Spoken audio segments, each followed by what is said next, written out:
At the end of the last episode, you guys were looking at the bulletin board and being all sad because there wasn't anything for you to do yet because Nick Potter hadn't come up with anything. And guess what? He still hasn't come up with anything for the bulletin board. So, you guys are staring at an empty bulletin board for you guys, and there's nothing for you to do. So, you can come back tomorrow to see if there's something more. But for right now, it's still kind of morning time. Yeah, I'd like to come back tomorrow to see if there's more. Yeah, I'm just gonna wait around here until someone posts something. Right. So I'm basically giving you guys a day because you all have new stuff that you've learned. You now have your blue whistles, and you have a day to converse with each other before coming back to the CRG. No, I'll probably just go home and meditate. I mean, that's fine. You do you, Ahi. All three of us do that? Is that the general consensus? I mean, I don't know anyone else down here, so I'm more than happy to spend time with Ahi and Tom. Yes. Once again, I'm more just giving you guys an opportunity to share any information that you've learned, if you so desire. If not, then we can just move on to the next day. Yeah, I think I'll keep this one to myself. The others have heard all the new information that I learned. Yeah, pretty you don't much. have a choice. You could share that lovely letter, that lovely private letter to your wife. Oh yeah, that was so pretty. Yeah. Hey, y'all! Just sit down. Let me read you this letter I wrote to my wife. We retcon it so it's like he's proofreading it to us. Aww. So I'm gonna have to send this out, but no, of course not. Tell me, does this make me sound like a simp, or I mean? Beautiful. Ahi, do you care to share any information? No. Classic Ahi. Okay. You're not sharing anything either, you fuckboy. I'm just gonna burst and say, "What's up, fuckers? I'm kind of famous, or I'm related to someone kind of famous." Do you actually say that? No. Okay. I'll wait until it's a more relevant moment instead of just saying, "Hey, what's up, guys? Oh, by the way, I'm related What's up, to." fuckers? What's up, fuckers? What are you doing with my phone? I was thinking of the other one where the person was on like the upstairs balcony and they hit their head on the fan. Okay. Classic internet. Yeah. So, if you guys do not share anything, would you agree to meet together same time tomorrow morning or anything like that to take another look at that bulletin board? Yeah, sure. Okay, yeah, I guess we'll just meet here every day, 8 a.m. to recheck this bulletin board. We all know where each other lives. You just let me know if there's anything important. Come on, Ahi. You don't wanna hang out with us? Okay, all right. Yeah. Hey. I mean, what do y'all usually do around here when you're not trying to get down in that hole? Reading about getting down in that hole. Trying to think of a more group-oriented activity, but I mean, if you want to read, we could all, I guess, huddle over a book. One book. All right, well, just to get things moving forward, let's say you wait the day, share no information, and come back same time, same place. Let's say it's sometime in the morning. You guys are all there together. Does that sound okay? Well, damn, I guess if you don't want team bonding to happen. Well, I've given pretty ample time for that at this point.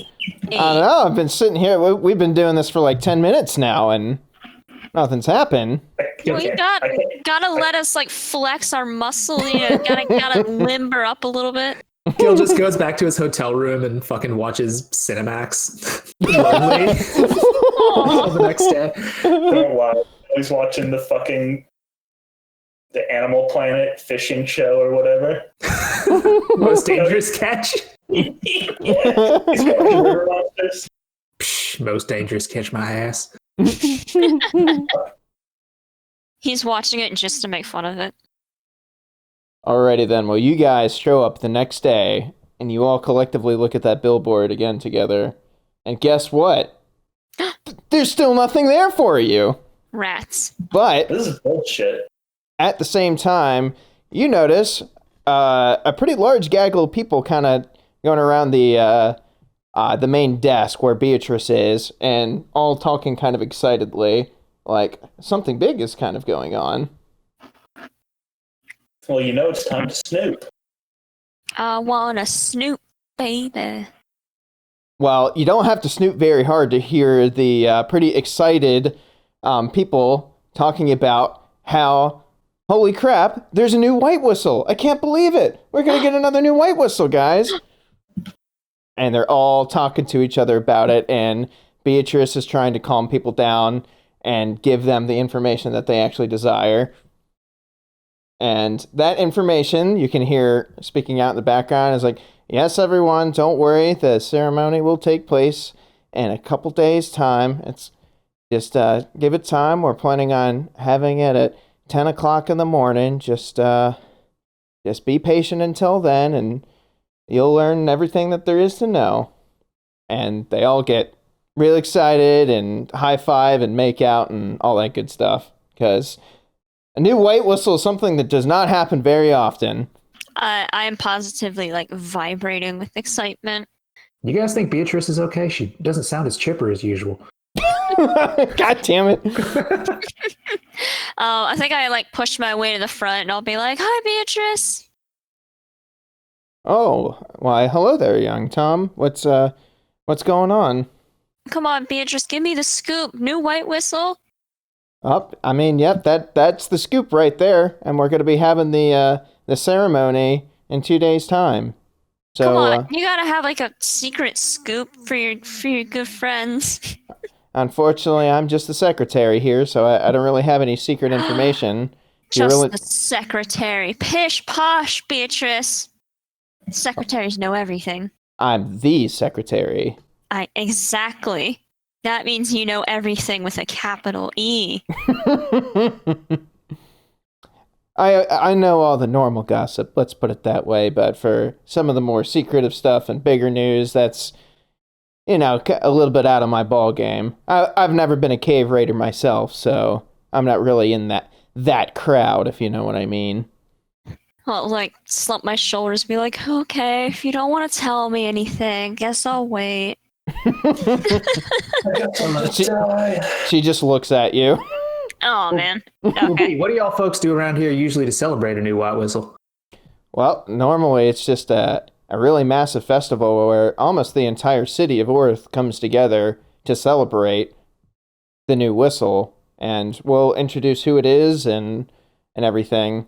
And yeah, get ready. None of you guys have seen one of these before, I wouldn't think. So it's quite the event.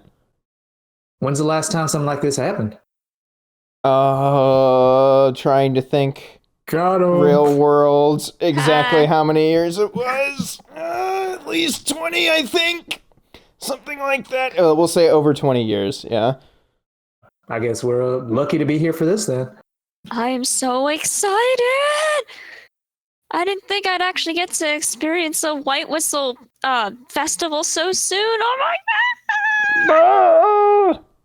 And she goes on and says, I don't know if you guys were planning on going down into the hole anytime soon, but I definitely recommend sticking around and participating in this, because it's an event that you probably will only see a couple times in your lifetime, and that's if you're lucky. So, yep, just stick around and wait it out and get ready to party. And you can tell even she has a little bit of a smile when she says that. Beatrice, you sly dog. Alright, so who's ready to party in 2 days? I am ready to party. Yeah, it's going to be a similar situation of, do you guys do anything in those 2 days before that thing happens?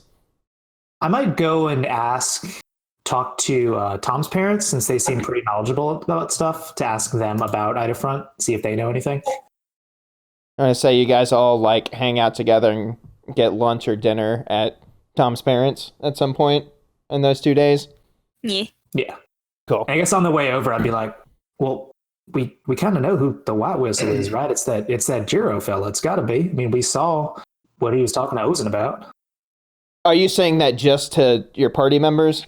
Yeah, just to like Tom and Ahi as we walk somewhere. Yeah, just out of character, keep in mind that the only reason you know that he has that white whistle-looking object is because you looked at him and Ozen with a busy bee. Snooped. Yeah. Yes, yeah, so this is not knowledge that anyone else has. Yeah. Yeah, so Tom, this is one of the times where you know something that no one else knows. I thought it might be him. I was trying to get Beatrice to loosen her lips, but she wouldn't crack. But yeah, it has to be him. I mean, right? I guess we'll find out in 2 days. I don't want to wait. I want it now. Yeah, but you know what else we could do right now? What's that? Spaghetti dinner. Oh, Jesus Christ. I'm like booking it home for that spaghetti dinner. Let's get that spaghetti. Get that spaghetti. All right. Tom's parents greet you with a welcoming dinner of spaghetti and margaritas as per the usual, and you may ask whatever it is you would like to ask, Gil. Hey, John and Dawn, I know you guys are pretty well learned about the Abyss and all that. Just wondering what you guys knew about Outerfront. Tom's mom speaks up and says, Idafront? Well, we've never actually been raiders ourselves, so we've definitely never seen the place, but we have a pretty vast amount of knowledge about everything around here. We're still not the most prominent Abyss knowers, per se. We're more of your standard academics, but what we can tell you is that Idafront is the last place that you can go down before coming back up and essentially retaining your humanity or staying alive. You can come back from the 5th layer where Idafront resides, but if you try to go down below that, then coming back up will kill you. So it's kind of like the last bastion for humans to come back from. And from what I've heard, there's a pretty big facility there. There's supposedly a way to get into the 6th layer from Idafront. There's a couple from what I've heard, but the most prominent one is that one. You say you can't come back from the 6th layer, but how many people usually come back from visiting Outerfront? I tell you what, Gil, it's a long trek back home, and the curse down there basically renders all of your senses useless. And I know that sounds like a weird thing to get used to, but it is something that I've heard that only the most skilled of black whistles and the white whistles can actually overcome. I hear they use a combination of artifacts and just sheer skill to overcome it, but it's a long way back up, so not a whole lot of people end up coming back from all the way down there. Usually they're there to stay, or they die in the process. So, yep. Gil stares pensively into the distance. But enough about that. Here's a strawberry margarita that I've been working on, says Yummy. John. Fruity. A new flavor, just for you guys. Hell yeah. Hey. You guys proud of your boy getting his blue whistle? Oh, yeah, Ed, I gotta tell you, it's only been, what? Ooh, how long has it actually been? Oh, I need to have like a fucking in-game calendar at this point. But Yeah. like a week or something since you guys got your red whistles, or around there. It might be 2 weeks, but it's been a short amount of time. So we're very proud at the amount of skill that he seems to have had, and we really appreciate both you and Ahi sticking with him the whole way. It's definitely been nice knowing that he's got 2 good companions to help him along the way. He's got 2 good companions and a lot of luck on his side, that kid. I don't think you're wrong. John looks over at you with the now formed scar in your left arm, and then your abyss-looking right hand, and it's like, well, yeah, I guess so. I just kind of wave with my furry hand. I'd like to think at home I take the glove off, so it really is just fuzzy, just flowing in the breeze. Nice. While you're eating spaghetti. Yeah. Like getting caught in it and shit. Everyone's like not acknowledging that they have to pick hairs out of their spaghetti as they eat it. Aw. Sorry, it's the change of season. I think it's making me shed. I'd like to think that after dinner, I'm like sitting there, like polishing my whistle, making sure it's nice and shiny. In front of everybody? Yeah, I'm a huge nerd. We're just like sitting there, you know, chilling, like just sitting in the living room, chatting. Yeah. Hey, Ahi, speaking of being proud, how'd Beltro react to you getting your blue whistle so quickly? Oh, she was really nice about it, as always. Hey, Gotcha. boy, I sure can't wait for that festival. I'm not telling you guys yet. Man, And I love when Ahi opens up to us. Yep. Such She'll a open up when she's secretive ready. tuna. Yep. All right, to move things along from there. Do you guys do anything specific over the next couple days before then? No, just, you know, reading and polishing me whistle. That Okay. sounds not good. I heard He's it at that as, age. yeah, I heard it as I was saying. I was like, wait a minute. Every once in a while from Tom's room, you hear a little... Just faint whistle noises Yep. in the distance. Okay, so in those 2 days, Tom, Ahi, I'm not sure if you would hang out with everyone the following day, but you have nothing really eventful happen for you. But Gil, on one of those nights, you have another one of those crazy dreams, and it actually goes pretty much exactly the same way as the first one you had, where you are essentially at the edge of a giant sea, and you can see a large circular building in the distance. And then in front of you, there's Finn. And then once again, he turns away from you, and his face goes completely blank, and then he starts walking away. But it doesn't quite end there this time, because as he's walking away, it seems that his complete outfit and everything around him changes, and while it looks like a cave raider's outfit, it is definitely something a little more high-tech than what you've seen in the past. It has a very distinctive flavor to it, if you will. And then he turns back around and looks at you.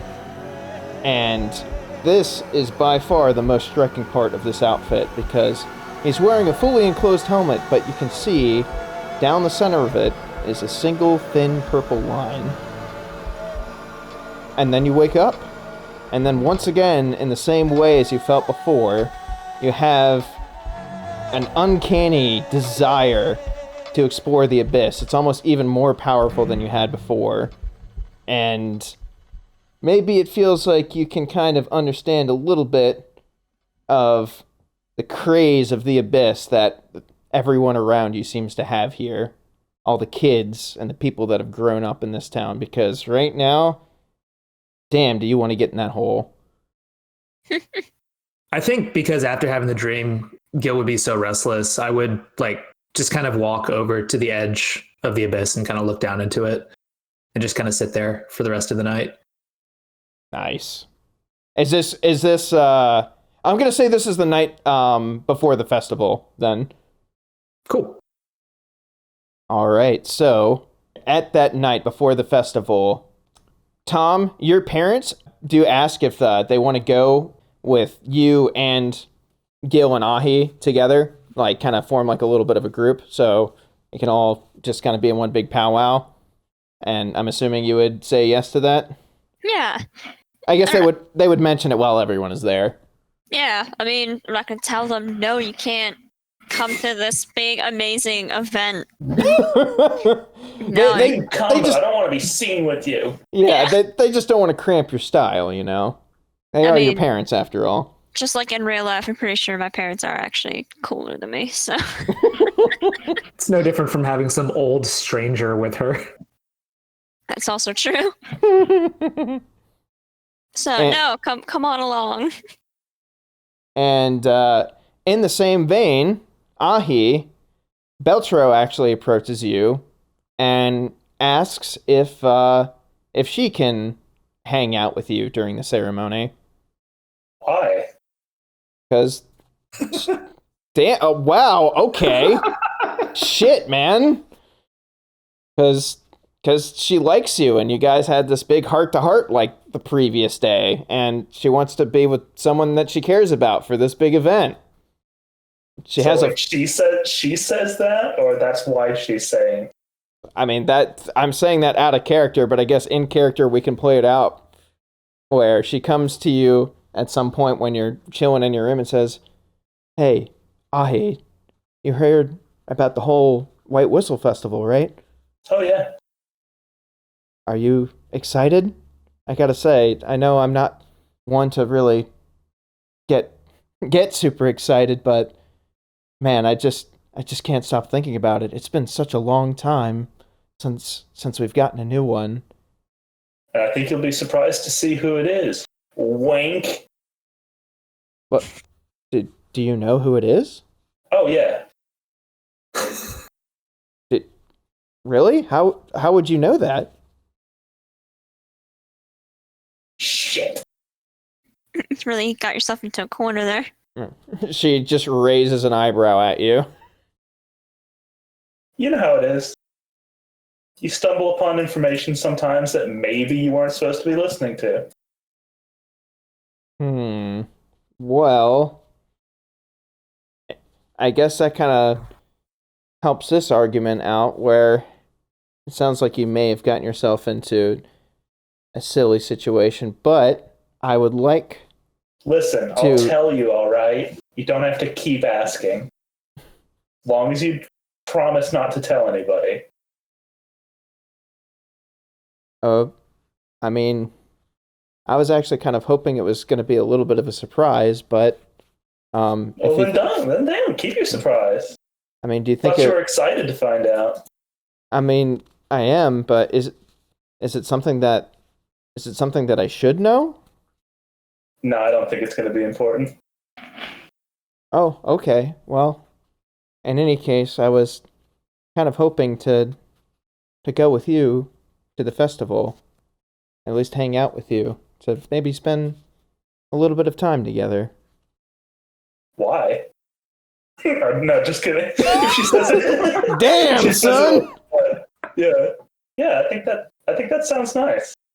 You can tell she looks like a little like not apprehensive, but you know, a little bit shy at that. You know, it's not like it's something that she hasn't done before and may seem even a little out of character. But you can tell that's why when you said it out of the blue, my initial reaction for Ahi was why? Yeah, yeah. You can tell maybe she's getting a little bit sentimental, if you will, after your guys' conversation. So, so if you were planning on meeting up with Tom, Gil, and Tom's parents, then she would just tag along with you guys. Okay. Yep. Cool. Alrighty. So the stage has been set. Do you guys want to do anything else before the time of the festival? I honestly can't think of anything, no. Yep. Speak now, or forever we shall move on and get the show on the fucking road. I just want to throw in the fact that Ahi knows something that Beltro doesn't, and Beltro doesn't care to know it, is killing her. Yeah, you're really playing it cool there, Ahi. She has the juiciest secret of all time, and Beltro is like, nah. Well, it's like a secret the entire public is going to find out in like an hour. Yeah. Fair enough. The morning of the festival, Gil polishes his whistle real quick before he meets up with everybody. No, what?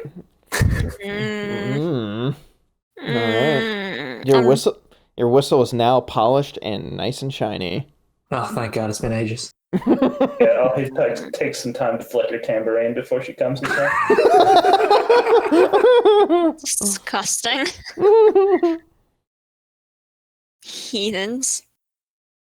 He started it. Yeah, I didn't mean to. I genuinely didn't mean to. You can't play a pubescent boy character and talk about polishing your whistle.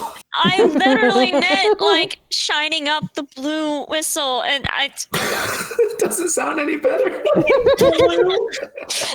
physical, the action. You know what? Fuck you guys. Let's just play the game. This blue rock hard whistle. Wait till we get our purple whistles. Guys are the worst. I'd like to think that I like took time to like brush my little arm fur and like made sure my glove was on nice and snugly. So You brush your arm fur until it's pristine, and then cram it into the glove and ruin it. Yeah, I don't know. Gotta stay, tidy and well kept. Brush my hair, brush my arm hair. Gotta look your best, man. This is a big deal. And I don't want to scare any small children with my monster arm. Okay, so the following day, let's just say, you guys decide to meet up in like a predetermined location a little bit away from where the festival is going to begin, and decide to walk in together. I just noticed that on Roll20, I had you guys can see the Golden Bridge, the huge crowd, right? Yeah. Yes. Okay, maybe I gave that away a little bit too soon because I meant to pop that up now. But anyway, the festival is taking place pretty much right outside the where the Golden Bridge is. That's basically where you're supposed to be headed. So you guys meet somewhere at some point, and then I guess just walk towards there. So you guys are now all together, and Belchero and Tom's parents see each other, and they give each other a slightly surprised look, but a knowing nod. But they seem like they might be a little teensy bit cold towards each other. Like they know each other, but they choose not to interact that much. Let's put it that way. Both Tom's parents? Yeah. They're all kind of acting the same towards each other. That is an observation that you have, and you can expand on it if you want to. Otherwise, you guys are walking towards the festival. I will pleasantly greet Belchero. Hey, you must be the Belchero I've heard a lot about. I'm Gil. I've been down there in the hole with Ahi a few times lately.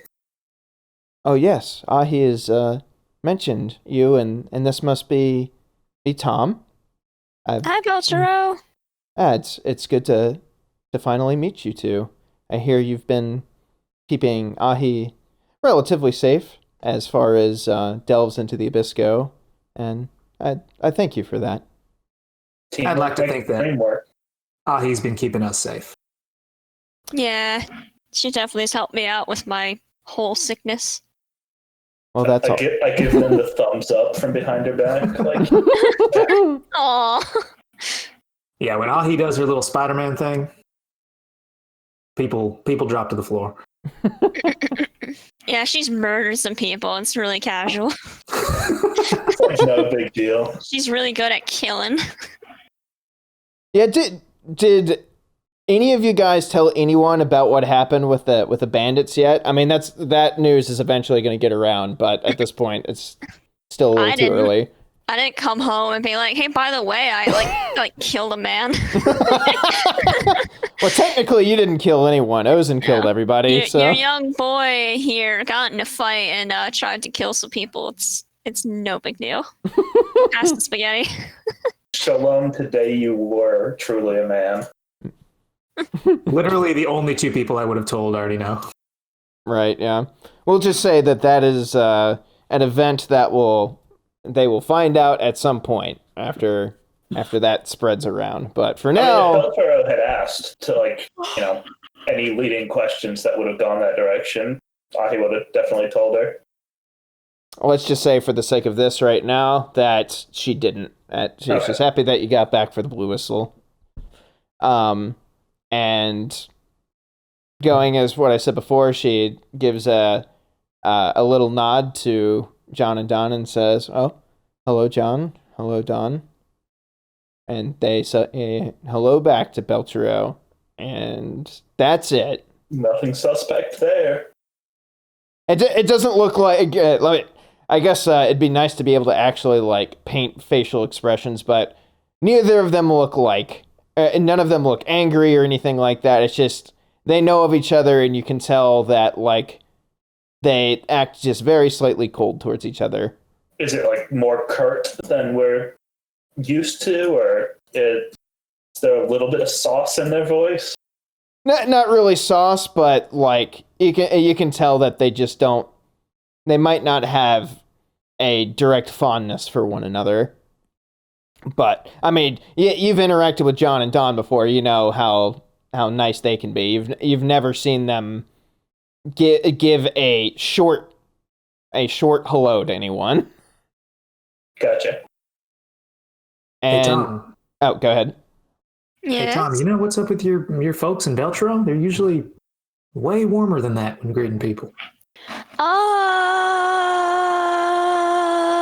tell you later. All right. Right now, I'm ready for this festival. I'm like vibrating with excitement. Nice. I imagine there's like food vendors and stuff. I've got like cotton candy in one hand and like funnel cake in the other. Well, we'll get there. Before we go all the way to the festival, there's one important question that I have for you, and don't read too much into it. What stuff do you bring with you to this festival? Like, as far as all of your equipment? You know goddamn well what Ahi brings. Everything. Yeah. For Ahi, that doesn't seem very out of character at all. Even the silk wire gloves, like you'd be wearing that like around town and stuff. I'm sorry. Even the artifact that was given to her by her parents. Okay. Yeah. That was canonically that she sleeps in. Yeah. Okay. All she right. brings those as well. Yeah. Ahi. Yeah. You have everything. Tom, Gil, do you bring all of your stuff with you? No, I'm just wearing my glove, and I always have my goggles, but other than that, no. It's as much a fashion statement as anything at this point. Yeah, it's my signature look. I don't have my delving pack, but all my like artifacts are like items that are like worn inconspicuously, so I'd have all those. Oh, I guess I should say I don't have my delving pack, but I have like my artifacts in my small satchels. Okay, let's go because I just want to be sure. Ahi, you have, and this is good just because it's been a while, so we can go through all the fun artifacts. I have all my gold on my person. I have my razor silk gloves. I have my artificial pillow around my waist. I've got my sunstone tucked away in one of my pockets, and I've got the new fancy dagger sheathed on the hip. Nice. Okay. Gil, you want to run down in the same way? I've got them all listed under you in the information tab. Yeah, still good for the listeners. I've got my prosthetic harpoon gun arm, on which I have mounted one sweet metal fist. I'm wearing my immovable greaves on my leggies. I've got my gold on me.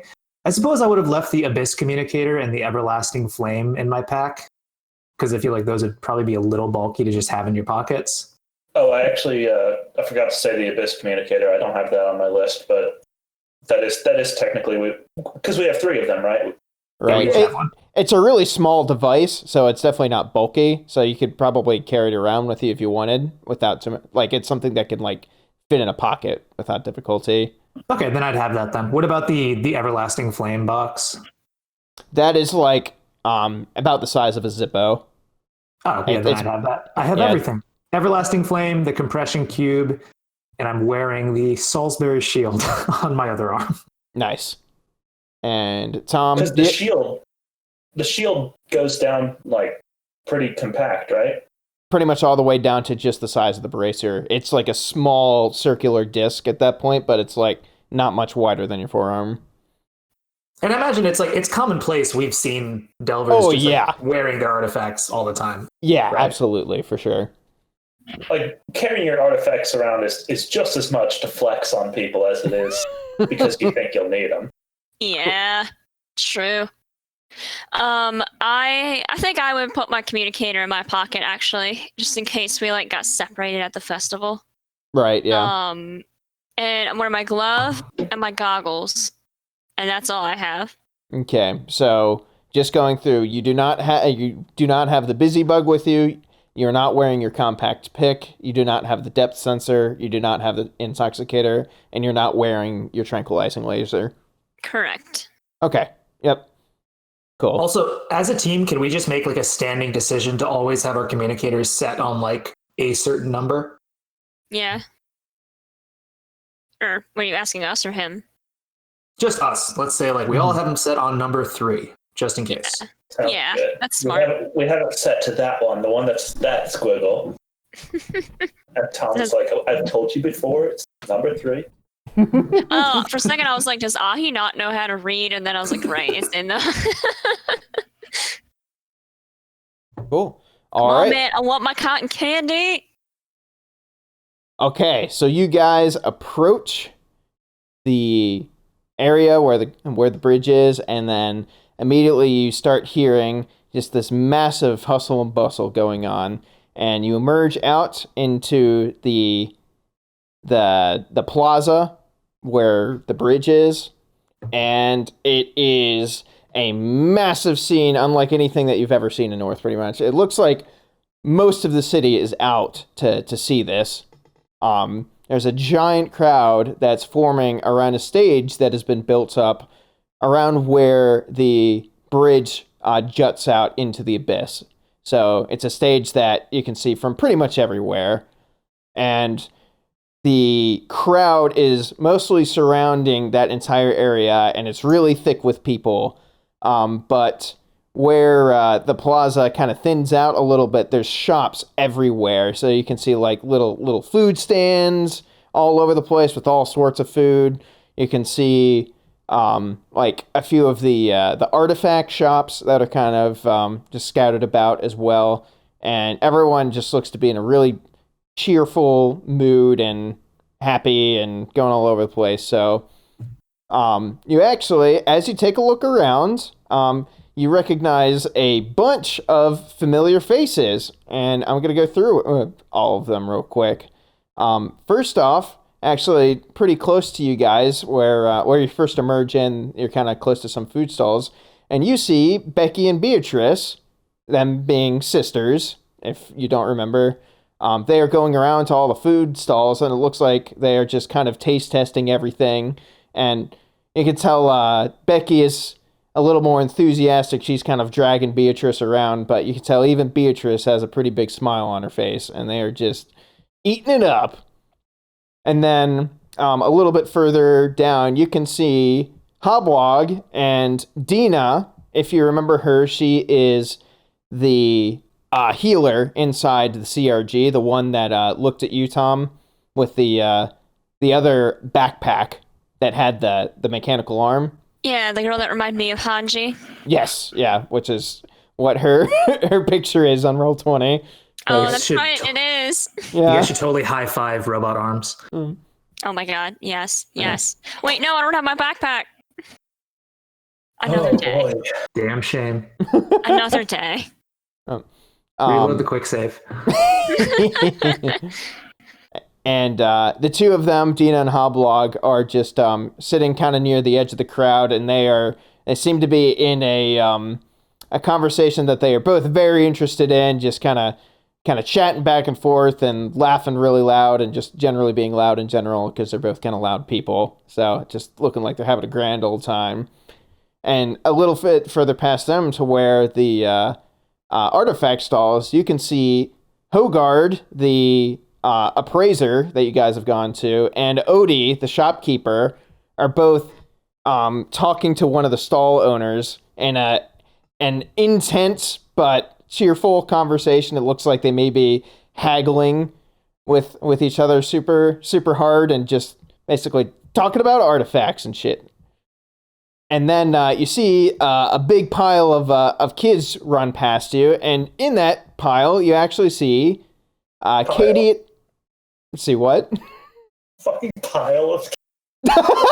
Yeah, a gaggle of kids, a murder of kids. And within those kids, you can actually see Katie and Kathy, who are the two girls that you found in your first dive down there. The two girls that you rescued, if you remember them. And with that large pile of kids, is June, the person who normally sits at the Abyss Gate, and it looks like she's kind of being watching out for them. She's kind of controlling all these kids so they don't do too much harm to anything. And she sees you guys and gives you a quick little wave and then chases back after the kids. You see in one of the alleyways, kind of on the edge of the crowd, Lex is actually standing there with the two people that you actually first saw him with. I don't think you've ever had any interactions with them since the first one, but their names are Luke, and it was actually originally Lydia, which in preparation for this meeting I discovered, but Lydia was the name of Jiro's person that became the white trinket that you saw. So I'm retconning her name, the Lex person, to be Laura instead. So it's Luke and Laura. My immersion is shattered. So it looks like they are just kind of standing in the corner, looking like they're enjoying themselves, but still just kind of keeping back from the crowds and everything, just chatting away. And then within the crowd, it's pretty easy to notice. You see Abigail, the girl that you rescued from the spider, sitting on the shoulders of her dad, Adam, with April standing next to them. And she is just going wild, like with her arms in the air, just trying to get a good look at the stage of everything that's going on. And past them, you look at near the stage, and you see Nat and Shiggy standing right next to it, and they are just, you could tell it's like the most excited you've ever seen two people in your life. They are like on the edge of the fucking stage, just like looking like they're about to fucking blow their mind away. And then lastly, behind the stage, you actually see Illith, who is looks like she's practicing a speech and just kind of keeping to herself and reviewing notes. And other than that, you basically just see, like, you can recognize various cave raiders that you've seen in the past, like some of the Black Whistles that you've encountered on the raid, or when you went up to the Black Whistle meeting when they first brought you there. The only people that you have met in this story that you don't see here are Ozen and Maruk, or anyone from the Seeker Camp from that matter, Simred or any of them. And you also don't see Ulrich or Ursa, which are the two kids that Ahi met in that were trying to steal shit from Beltero. And it might just be because they're not standing out, but you just don't see them. I would hope not. So you guys are free to do whatever you want for a bit. You've now heard a bunch of people that you can go and chat with, and it's basically just a big festival. So tell me what you guys do. I think I'm just running around, just so excited, kid in a candy shop. You know, just soaking it all in. I don't think I'd do anything particularly interesting. I would like to play a carnival game. Yeah. There's definitely something like that where they have things set up that use some of the cheaper Abyss artifacts. There's one that looks like little Abyss spray guns that you're trying to spray into holes that make the little Abyss creatures go along a track. Ahi, roll me a proficiency check to see how well you do against all the other people. Oh, fuck, man. You're mostly going up against other little kids, but you fucking smoke them. You beat the shit out of them. When your creature gets to the end of its track, like, everyone else is, like, not even past, like, halfway almost. Fully zoomed in, that tunnel vision. He destroys an entire pile of kids. Are there any people in particular that you would like to go and talk to? Sorry, who did you say Lex was talking to? 2 people that you hadn't seen since the very first time you encountered Lex, which was the people that when you first met him were basically just chatting with him. And their names are Luke and previously Lydia, now Laura. Luke and Laura. Lex, Luke, and Laura. Yep. Wonderful group. I'm going to say hi to Lex. He sees you walking up and says, "Oh, why, hello there, Gil. It's good to see you here. I see you've got your blue whistle now. I'm glad to see you're safe after that. How are the other 2 kids doing? Did they make it through okay?" Yeah, the test was a little bit more eventful than we would have liked it to have been, but we made it out okay. I'll tell you about it later. Oh, that's good to hear. I'm glad you guys are all safe. Yeah, how excited are you about it? Everything that's going on? A new white whistle's got to be a pretty big deal around these parts. Yeah, it's something that I didn't think I was gonna see anytime soon. So it's nice to see a new delver of the maximum delver of the abyss, whatever you want to call him. It's a brand new day. It's been a while. Hero. Yeah, new hero, if you will. It's definitely a rare occasion, so even I'm pretty excited about this. Yeah, I just wanted to say thanks again for giving us some good advice before going down there for the blue whistle test. It's nice to know that there are people up here that actually care, I guess, other than just throwing people down into the hole. Well, I do very much appreciate that. I hope you continue to stay safe and keep those others safe as well, and maybe we'll run into each other down there someday. We can help each other out. I would like that very much. You and your friends want to grab a drink? It's a party, isn't it? You know what, Gil? I think we'll take you up on that. We proceed to drink beers. Yeah, beers! Manly.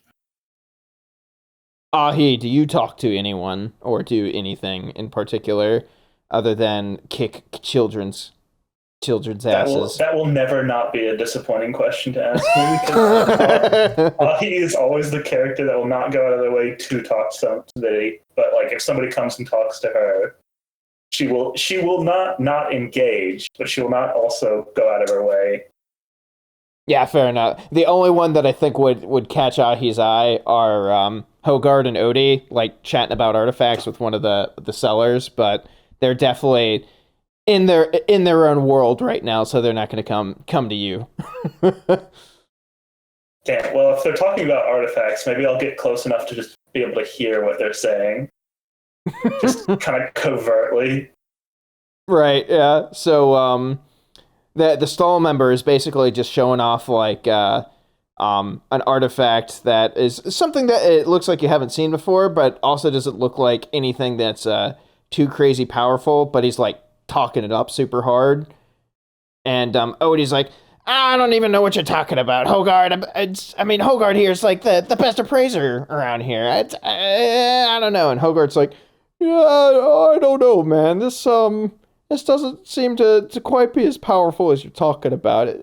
You say it has the power to move water, and if you concentrate hard enough, then you can become Katara from Avatar: The Last Airbender. And it's like, yeah. And the other guy's like, yeah, man, it's not much to start off with. I mean, I can do this, and he like moves a little bit of water around. But it's like, with just a couple weeks worth of practice, you can be one of the most powerful people around. May I try it on? I say, emerging from the crowd. And both Odie and Hogard say, "Oh, Ahi! Oh, it's good to see you. How's everything? How are those artifacts working out for you?" Oh, excellently. Thank you. Now, I believe you were about to let me try out this artifact. I say while making piercing eye contact, jingling my satchel of coins. The shopkeep eyes you over a little bit and is like, all right, but just know that it takes quite a bit of practice to get this down. So even if you can't do much with it right now, you will in just a couple weeks of time. See what You my must harness proficiency has to say about this. Can I use my proficiency to try to like tell whether it's actually going to be more functional if I practice or whether it's just horse shit? Yeah, I think that'd be a good way to find out. So I'll use a fate point on that. Really? Are you re-rolling or adding 2? I'm going to re-roll entirely. 5.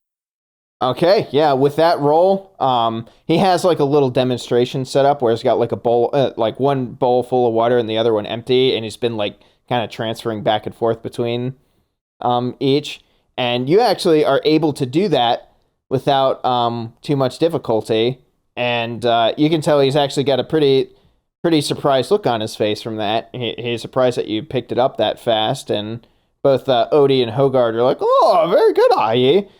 But you can tell, even with that quick picking it up, that there's not a ton of room for improvement. You might be able to make like fine movements better, but you're not going to be moving a whole lot more water, if that makes sense. Yeah, that's what I was worried about. I think I've peaked. I'll pass on this one. Well, you haven't even heard the price yet. For a measly 1,000 gold pieces, you could be the next waterbender. What the hell is a waterbender? I don't know. It's something I just came up with. It sounds pretty cool, doesn't it? It does sound pretty cool. All right, bye. Oh, all right, well, thanks for the demonstration, I guess. I'll see you later. And then they continue going back and arguing about it.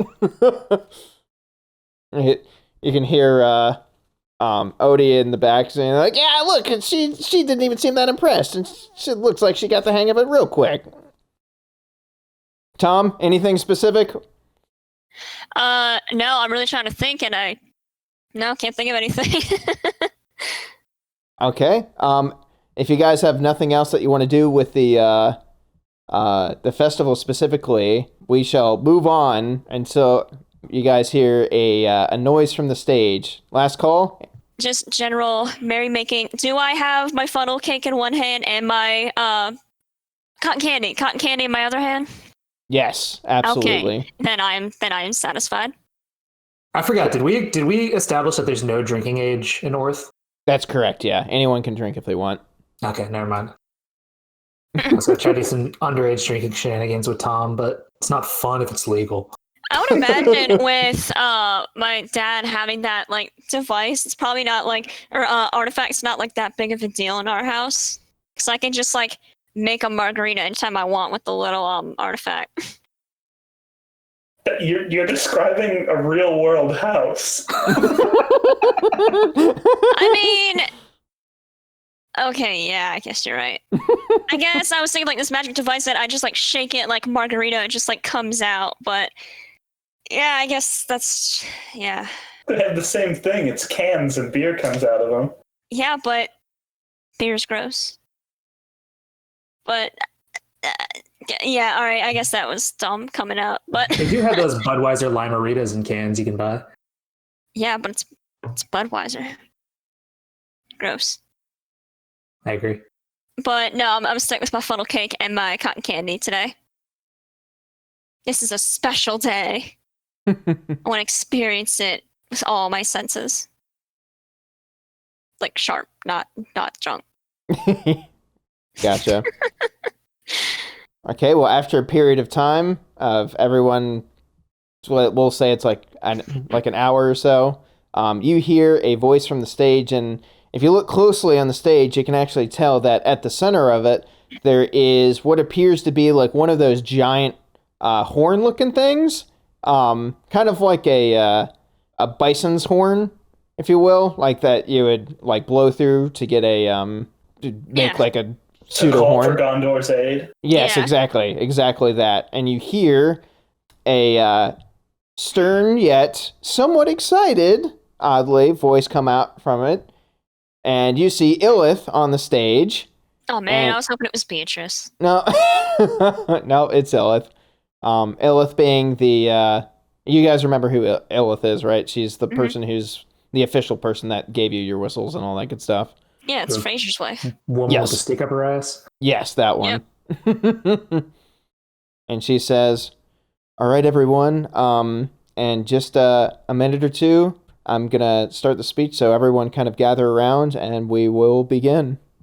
So basically giving you guys time, if you want to gather back up together with the 6 of you, you can. You know how at like the Ren Fair you can get steak on a stick, and it's just like the cheapest cut of steak you can get on a bamboo skewer, and they just poorly cook it over fire? I come back with 3 of those, and I hand one to Gil, and I attempt to hand one to Tom, but he's already got both hands full, so I just keep 2 of them.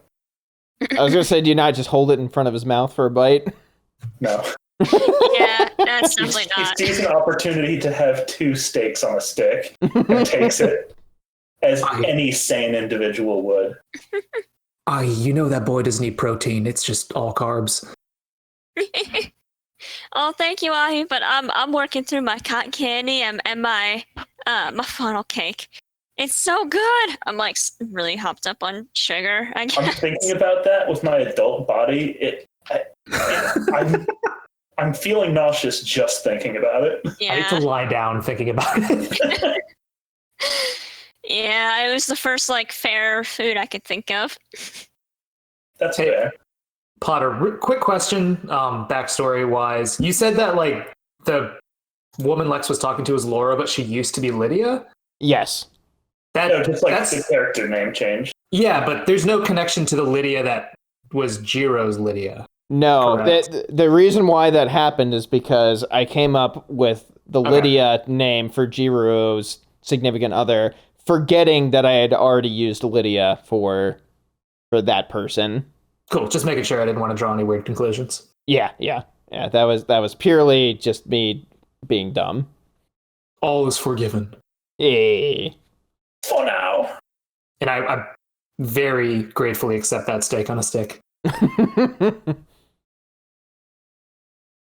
Okay, so after a couple more minutes, Illith readdresses the crowd and says, well, it's great to see everyone here so excited and ready to see the new white whistle. It's been a long journey for this person, as it is for any white whistle, but they've come to be what is known as the ultimate cave dwellers among us. And you can hear just cheers from the crowd and people going go on, we want to see who it is. And just everyone's just being loud. She goes on and says, it's no surprise that this person became a white whistle, considering they were an apprentice of another white whistle, specifically Liza the Annihilator. Most everyone here is familiar with them. He's been around and has probably gotten in touch with almost every single one of the cave raiders at some point in time, and you can tell most a good chunk of the crowd starts catching on and knowing who it is, and you can see Beltero next to you. She is excited and definitely knows who it is at this point. Illith goes on and says, so without further ado, let's welcome Jiro. And you see him come from behind the stage and step up, and the crowd just fucking goes wild. And you can see around his neck, everyone except for Tom would probably have a hard time specifically seeing this, but Tom, with your goggles, you can see that the white whistle seems to be in the shape of a feather. He gets up on stage and once again, in the same vein, it's probably kind of hard for the rest of the party to tell, but Tom, you can see that he has an expression not really of excitement that you would expect on his face with everything that's going on right here, but it's just kind of neutral with everything. Definitely not something that you would expect out of this situation. And he goes up to the horn, if you will, and says, "Well, I appreciate all the people that have come out to see me. I hope to be a white whistle that you all can be proud of." And with that, he steps off, and Illith kind of like she looks a little bit startled at the brevity of that, and walks over to the horn and says, "Well, he's never been one for many words, but let's all congratulate our own Jiro on becoming the new white whistle." And the crowd erupts once again. And Woo, yeah. I was making crowd noises. Yep. Oh yeah. Woo. Here you go, some sound effects for you. And you motherfuckers wouldn't let me bring my soundboard into Oh this God, recording. please no. Absolutely not. That was actual cancer in my ears. Good. No. So's the show.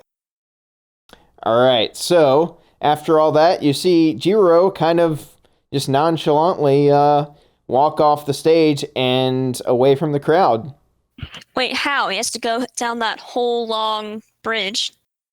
No, he like walks around the crowd. Like if you're looking, don't take too much specifics on the picture itself. Just think of like a stage in the middle of that circle right there, and he just walks off to the side, like towards some of the buildings. Oh, okay. And the crowd just kind of starts going about their business again. And Beltro actually leans in to you, Ahi, and says, "I'm not exactly sure how you knew that he was going to be the next white whistle, but I know him. He worked at the orphanage for a long time, and we worked together. He was probably one of the best teachers I ever had, but even though he usually has that demeanor about him, I'm a little worried right now, because I expected even him would have kind of gotten into the merriment of what was going on. I think I might have an idea of where he's going. He seemed to get off the stage in a hurry. Would you like to accompany me real quick, Ahi? I kind of want to go find him." Sure. I got your back. Okay, thank you. Please excuse us for a moment, and we'll be back shortly. John and Don spit on the ground. So, Ahi and Beltero leave. Tom, Gil, and Tom's parents just with the crowd. Beltero leads you, Ahi, away from the crowds and into some just like the buildings that are kind of around there. And quickly the hustle and bustle disperses. You can tell that most everyone was kind of around that plaza, so it quickly becomes not necessarily a ghost town, but definitely way less traveled. Eventually, you guys get to a slightly abandoned looking part of town, and you come to a old looking bar that has a sign over the top that says Hawks on it, and it looks pretty much almost abandoned in it at this point. It definitely there definitely hasn't been anyone here. Like the place is shut down, and she just walks right on inside. Do you just follow after her? Oh yeah. Okay. You guys go on the inside, and there is Jiro sitting at the bar that's off to the back right from the entrance, and he is kind of just sitting there with his head in his hands. Do you say anything specific, Ahi, or do you just wait for Beltero? Yeah, this is so not my business. Yeah, no, I'm just gonna stay silent and let what happens happen. Right, yeah. Beltero approaches him and says, "Jiro, is everything okay? I know you typically aren't one for crowds and festivals and merriment, but even I'm a little bit surprised at your demeanor right now." And he like looks up with a slight startle and sees her, and it's like, "Oh, Beltero, it's good to see you. Yeah, it's not exactly the happiest day for me right now. Even though I've had this whole festival in my honor, I can't really say it's something that I'm super pleased about. And Beltro sits down on a stool, leaving one in between them. Where do you go? Do you sit down? There's also like little tables kind of around. Or do you... This is the most awkward. Yeah. Do you stand there awkwardly? Do you sit at the bar? Do you sit at one of the tables? Oh man. If she left a space between her and him, I will sit on her other side, leaving space between me and her. So we're just all awkwardly spaced out at the bar. Yep. So they're kind of conversing, and you were just kind of like sitting behind her at that point, which is pretty fitting for Ahi's character. She pauses for a moment and looks at him straight in the eyes and says, "Well, Jiro, I have to ask, where is Lydia in all this?" And he just has this horrible, somber look on his face and clutches the new white whistle that is around his neck in the shape of a feather. And Beltro looks a little bit puzzled about this. Like, she doesn't know exactly what's going on. I'm not sure how much... you guys couldn't really infer that much from his conversation with Ozen at the time. I mean, from context clues. Yeah, it was pretty much... Yeah, it was pretty much the same motion where it's like they're talking about Lydia, and then he clutched at the time, the white heart-shaped object. So you can tell that the white whistle definitely has some connection to Lydia. And he says, well, unfortunately, she lost her life in the last cave raid that we went down. I can't really say any specifics about it, but let's just say that's why I'm not exactly pleased right now. And Beltro looks actually like a little heartbroken by that, and she goes silent for a second and kind of bows her head. She whips out. She had gotten a drink from the festival before that she was kind of just keeping, and plops it down in front of him and says, just let's have a quick drink. Just the three of us. Ahi, I'm sorry. This may be a little bit awkward, but I don't mind going if you guys need some alone time. She thinks about it for a second and says, it's okay. I heard that you guys had a brief encounter with each other on your way back up, so I was kind of curious if you had anything to do with what happened, but it looks like not necessarily. No, it was incidental. Yeah. Let's break from that scene real quick, and because we're gonna go back to Tom and Gil right now, who are still in the crowd. A couple minutes after Ahi and Beltro left the area, Gil, you catch out of your eye two people who normally wouldn't really like catch your eye at all, but you get a closer look at them, and they have gear on that is very, very similar to the gear that you saw in the dream just the previous night before. It's not exactly the same, but it looks to be very close to it. And they are also wearing masks that completely cover their face. And they are sitting at the edge of the crowd and start walking away. Hey, Tom, I'll be right back. And I will walk to follow them. Okay. I'm still just hanging out. I'm soaking this in. God, I just remembered something that makes the scene that just happened even more awkward.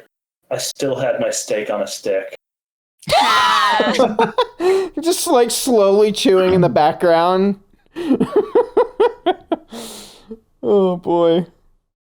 Gil, you start to follow them, and after a moment, it seems like they are going in the same direction that Ahi and Belchero went off to, at least in a general sense, because they had quickly disappeared from sight. So after a little while of tailing them, they actually start to speed up a little bit. Actually, go ahead. Are you trying to just stay back and stealthily follow them? I think I would actually try to get their attention. Oh, you would? Oh, okay. Yeah. All right. In that case, go for it. Are you doing it next to the crowd or after you get away from the crowd? I would follow them for a little bit till we're away from the crowd and just be like, hey, y'all fellas, can you have a moment? Talk about Jesus?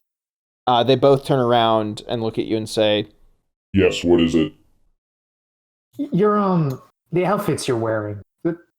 What kind of gear is that? Never seen artifacts or Delver gear quite like that before. I'm new around here. These are very advanced outfits that we use in the deep recesses of the 4th and 5th layer. I'm sorry, we're in a bit of a rush. So. No, I'm sorry. This is really important. You've been to the 5th layer. Have you been to Outerfront? Have you seen a boy like he'd be around 2021 now? Guess he sort of looked like me, little more sprightly.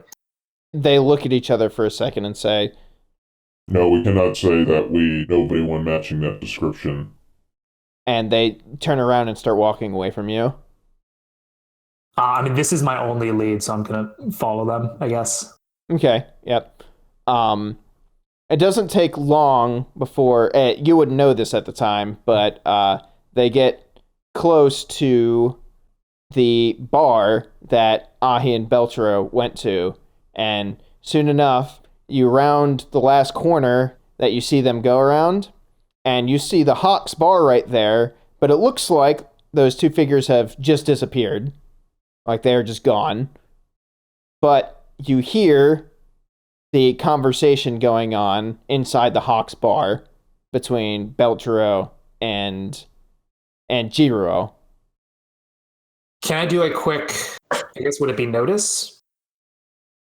To see if I can glean anything about where they might have vanished to? Yes. Yeah, you can try and take a roll for it. Nope. Yep. Yeah, it looks like they literally just disappeared. You are not far behind them, but when you rounded that corner, it almost like they vanished without a trace. Shit. If I hear Ahi in them, I guess I'll pop into the bar. All right. Well, we'll resume pretty much right where we were at before, Ahi, kind of like right when we were getting to that awkward moment. And thank God it's Gil. Yeah, and then Gil walks into the bar right then and there. I nod and hold up my steak stick. Probably a wise choice. Hey, Ahi, Belchero, Jiro, good to see y'all. Did y'all notice two fellas come in here, like some weird Delver gear? Both of them raise their eyebrows at you and say, no, didn't see anything like that. And Ahi, you didn't either. Shit. All right, well, sorry to barge in like that. Congratulations, by the way, Jiro. Big achievement. Y'all doing all right in here? Yes, I appreciate it, Gil. Thank you for the congratulations. Well, we're just kind of conversing. I'm sorry I'm not as excited for the crowd. Is everyone still getting along happily, I hope? You know the crowd's there for the festival. They'd be partying on whether or not you were there. But sad to see you're not happy on your big day. Well, I'm glad to see that everyone else is feeling good. So yeah, it's just yeah. And he kind of just looks down for a second and kind of just goes silent. Hey, if anything, take solace in the fact that all those people up there that are partying, carrying it on, having a good time, a lot of smiles up there because of you and what you did. Oh, well, I do appreciate that.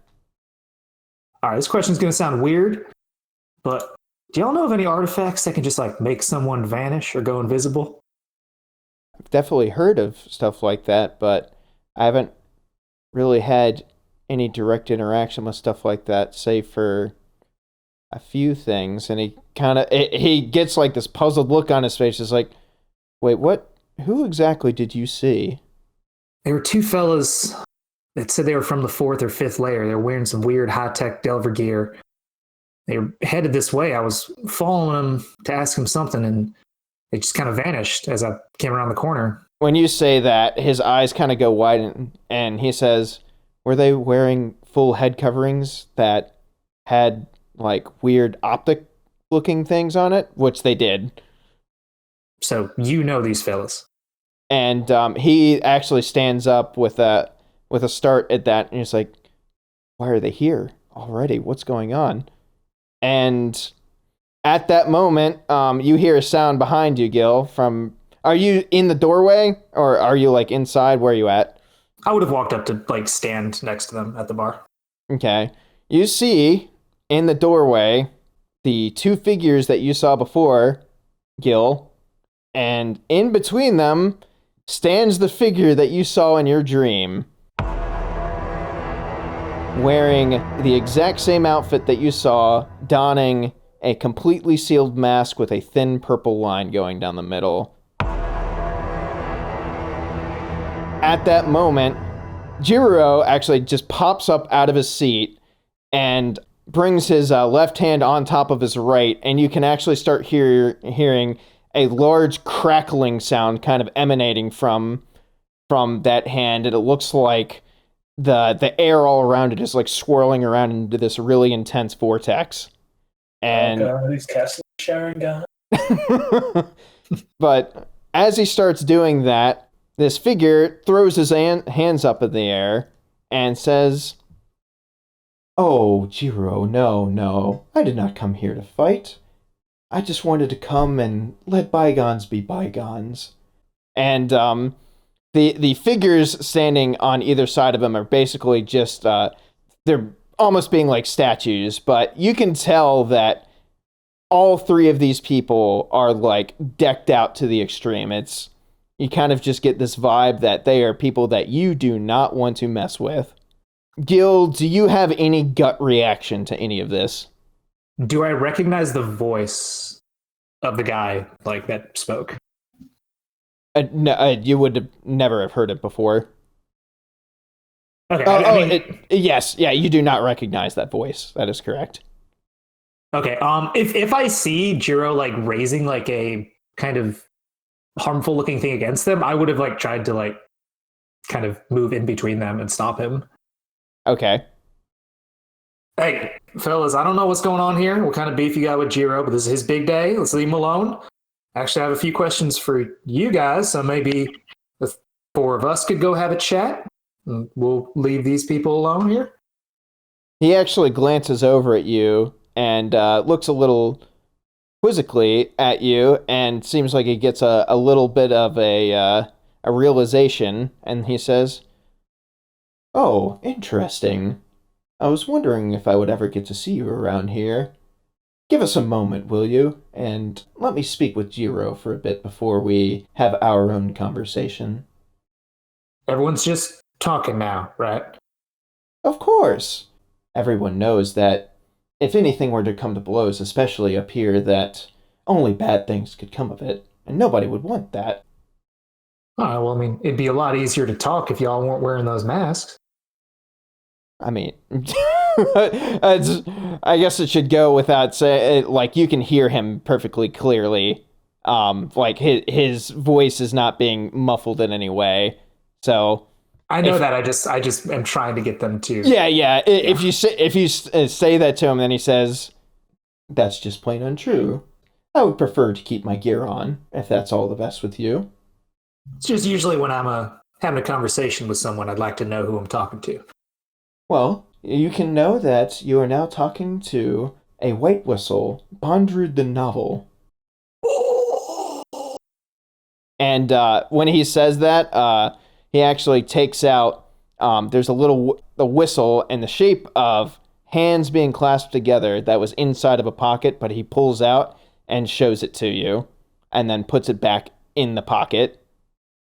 Basically like a lanyard being like tucked into a shirt, if you know what I mean. So. Mm-hmm. All right, well, seems like you know what I want to ask you about, so I'll wait my turn. And he addresses Jiro, who is still kind of like in that stance, but he is like calming down a little bit. But you can tell he looks to be incredibly frustrated. The new white whistle that you have seen, Bondrewd, goes on and says, Jiro, I must congratulate you on obtaining your white whistle. I'm sad to say that I can imagine where it came from. Obtaining your white whistle is always a bittersweet moment, but now you can become one of the true Raiders of the Abyss, and I would love for us to be on amicable terms. I wouldn't want two white whistles to come at odds against each other. You know that can only lead to hardships for everyone involved. And Jiro is just kind of sitting in the back and like not really saying anything. He's kind of just like backing down a little bit, but not really doing anything at this point. And he gives a slow nod, but is like giving Bondrewd a death stare. And doesn't say anything. Oh, I'm glad that we can at least come to terms where we're not trading blows anymore like we were before.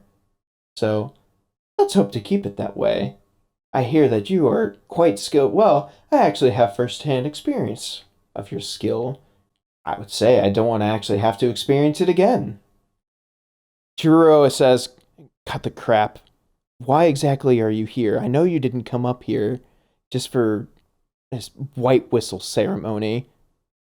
And Bondrewd says, I'm just here to get some supplies for Idafront. As you know, we ran into some trouble several years ago, and we're still recovering from it, so we have to take our supply runs every now and again, and I'm just here to make sure that we get everything in one piece.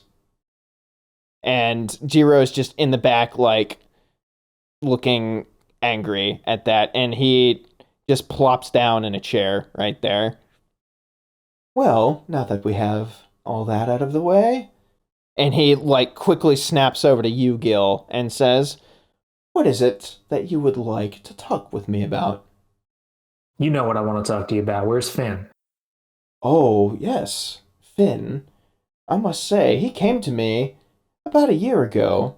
He has been quite the spunky person, I will say. You've raised a strong and noble son. As of right now, he's definitely alive down there, but unfortunately, I have to say he's not doing super great, and you can actually have this one here to thank for that. And he points over at Jiro, and he says, I can't say that you might be too disappointed, because he actually is starting to bear striking resemblance to you. And he looks at your missing hand. What happened down there? I look back and forth between Jiro and Bondrewd. As we said before, we came to blows. With people that have as powerful as artifacts as we do, it usually results in less than ideal results. Limbs lost, lives lost. Lives were lost. In your son's case, it was just a limb. Nothing irreversible. I kind of turn back to Jiro at this point. You told me you were down there, but why were you really down there? Why did y'all fight? And Jiro just kind of looks to the side, once again frustrated, and says, I can't say right now. I'm sorry, Gil, but this isn't the time for that. What better time is there to talk this out? Bondrewd's right here. You're here. He cuts you off and gives you an intense stare, and that stare is trying to convey, not now. All right. Look back at Bondrewd. Why did Finn come to you? Why is he down there all the way in Outerfront? Well, you could probably tell me just as well. Finn is one that has always loved adventure from what I've gathered, and he just wants to take the next step. We've been working on some very amazing things down there, and we think we might be on to the next part of tackling the abyss. Not to mention, just within the 4th and 5th layers, there's so much to see. It can take a lifetime and more to explore everything that's down there, and he is one that seems to crave that type of life. Has he said anything about me or my life or what his life used to be? I can't say he has gotten super sentimental before, but it seems like he does think about his past life from time to time. But he's safe for now, right? Yes, he is safe. You have my word on that. You also have your word that you ain't gonna send him down to the 6th layer or anywhere he can't come back from? You have my word on that for now. What does for now mean? He gives a slight chuckle and says, "Oh, I'm just messing with you, Gil. I can tell that your love for him runs deep, and I would not want to interfere with that. Finn is a very valuable person, and he is having a good time down in the 5th layer and is living out his deepest dreams. If you'd like to come and talk to him, by all means, come down, but I doubt he will be coming up here to say hi to you anytime soon. If you would like, I can relay a message to him." That would be fantastic. Let me ask you this. If Finn wanted to leave, if he wanted to leave Outerfront and come back out of Orth, would you let him? Of course. Who am I to stop someone that wants to leave? Granted, I'm not the one that he really has to worry about in leaving. You do realize that there's 5 layers of the abyss to cross through just to get back here. Judging by the blue whistle that's around your neck, you have at least gone to the 2nd layer. And let's just say that the effects become exponentially worse as you go down. It's not something to be taken lightly. Yeah, well, Finn isn't someone to be taken lightly either. Yes, that is true. So what now? You come in here, you make your little peace treaty with Jiro, and you leave, you go back to Outerfront? That is my plan, yes. I look back at Jiro to see if, like, there are any vibes coming off of him. He gives you that same kind of stare and just gives you like a little bit of a nod. All right. Just tell Finn we love him very much. We miss him very much. And I hope we can talk soon. And tell him I'm sorry. And tell him I'm coming for him. I will relay that to him. And now that you've asked me your question, I would actually like to ask you guys some questions. And he actually addresses both you and Ahi. And he asks, I have a mouthful of steak. And he goes on and says, "I have to ask, where's the 3rd member of your party, young Tom? I've heard so much about him. I thought he would be here with you guys right now." He's got his hands full at the moment. Literally. Well, that's sad to hear. I was hoping to take a look at his arm. From what I hear, you guys ran into quite a powerful artifact that was discovered in the 1st layer. Something astounding. A cradle of desire, from what I hear. Is that correct? I guess that's what we found. You're the artifact expert. I'd have to be reminded if we actually were given the name of it. I believe so. That's what the appraiser had thought it was. Yeah. Okay. But you guys haven't heard anything definitive on that since you've received like the money or anything. Yeah, it looks like it. Bondred goes on and says, "That is quite astounding that you guys managed to find something of that power in the 1st layer. It makes me wonder how it got all the way back up here. I will say I actually have some first-hand experience with those down in some of the deeper recesses, and you wouldn't imagine the things that have been created with those. There are more than one out there for sure, and they have immense power, to the point where I'm surprised that young Tom didn't come out worse than he already did. From what I heard, it's just a slightly changed arm. Maybe at some point I can go and see for myself what exactly it looks like. Do you think there's something you could do to help him? Maybe reverse what happened to him?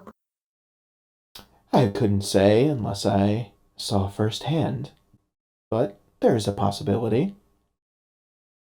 I'll look at Ahi and just kind of give a glance. Do you think we should let Bundred see Tom's arm, or?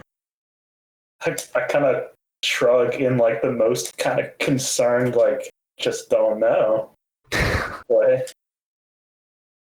Jiro, what do you think? I mean, if there's a chance we could get that boy's arm fixed, I'd like to take it. He gives you that intense stare, but even more so, and gives the slightest shake of his head. All right, well, I think Tom's still a little busy right now, so maybe next time out front needs some supplies. Okay, sounds good. I guess the next time I'm up here, maybe I'll stop by. But lastly, before I go, Ahi, I did a little bit of background research after I heard about the whole Cradle of Desire thing, and I must say, I didn't even know that Mark and Sammy had a child.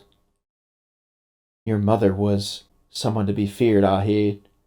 It was pretty astounding the power that she wielded. Quite honestly, she's one of the few people that I would never take on my own in her prime.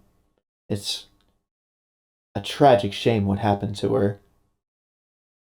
From what I've heard, no one has ever gone to where she died, because of the monster that lurks there. I have sent a couple parties that way, but no one has ever returned alive. So I've heard. I guess I should say, be careful on your travels down there. Try not to get into anything over your head, because the abyss holds very, very dark things. I'll keep that in mind. And with that, I take my leave.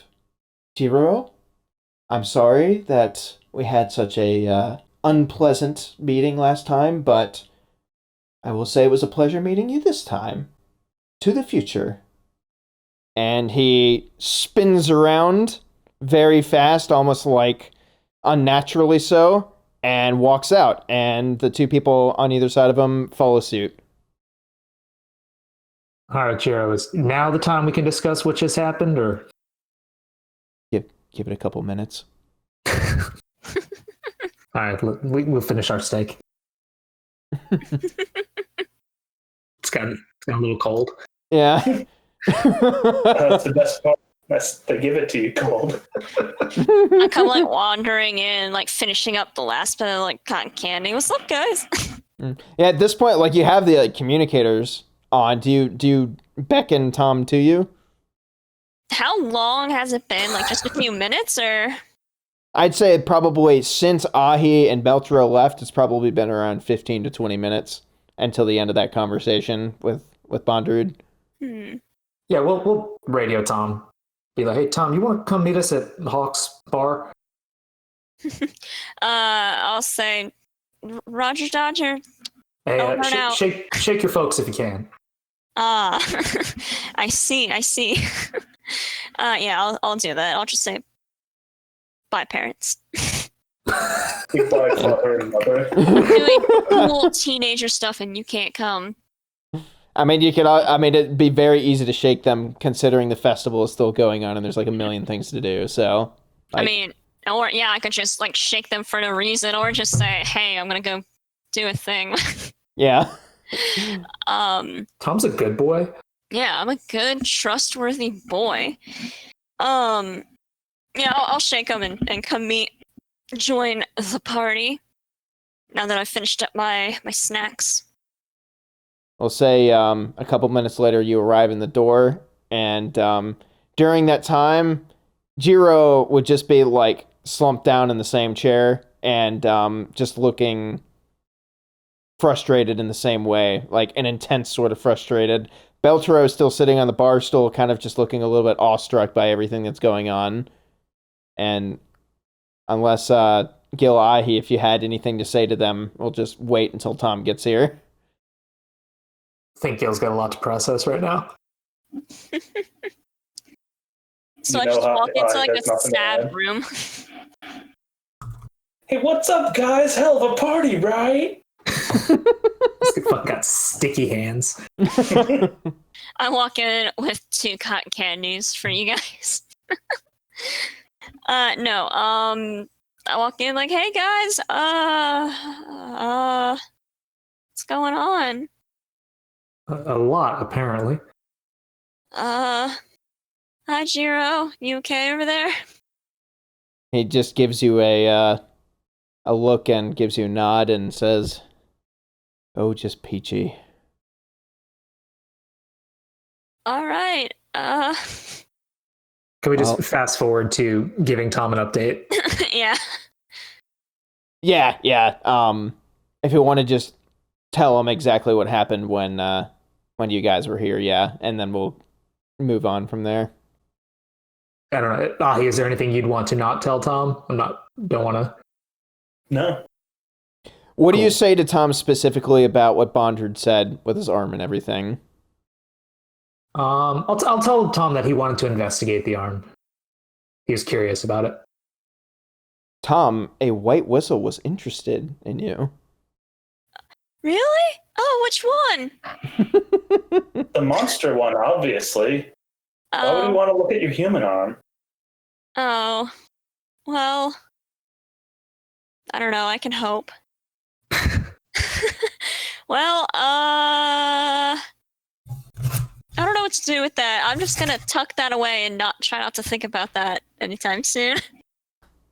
I mean, I don't want to make your decisions for you, Tom. There might be a chance he could do something about it, but it seemed like bad blood going on here.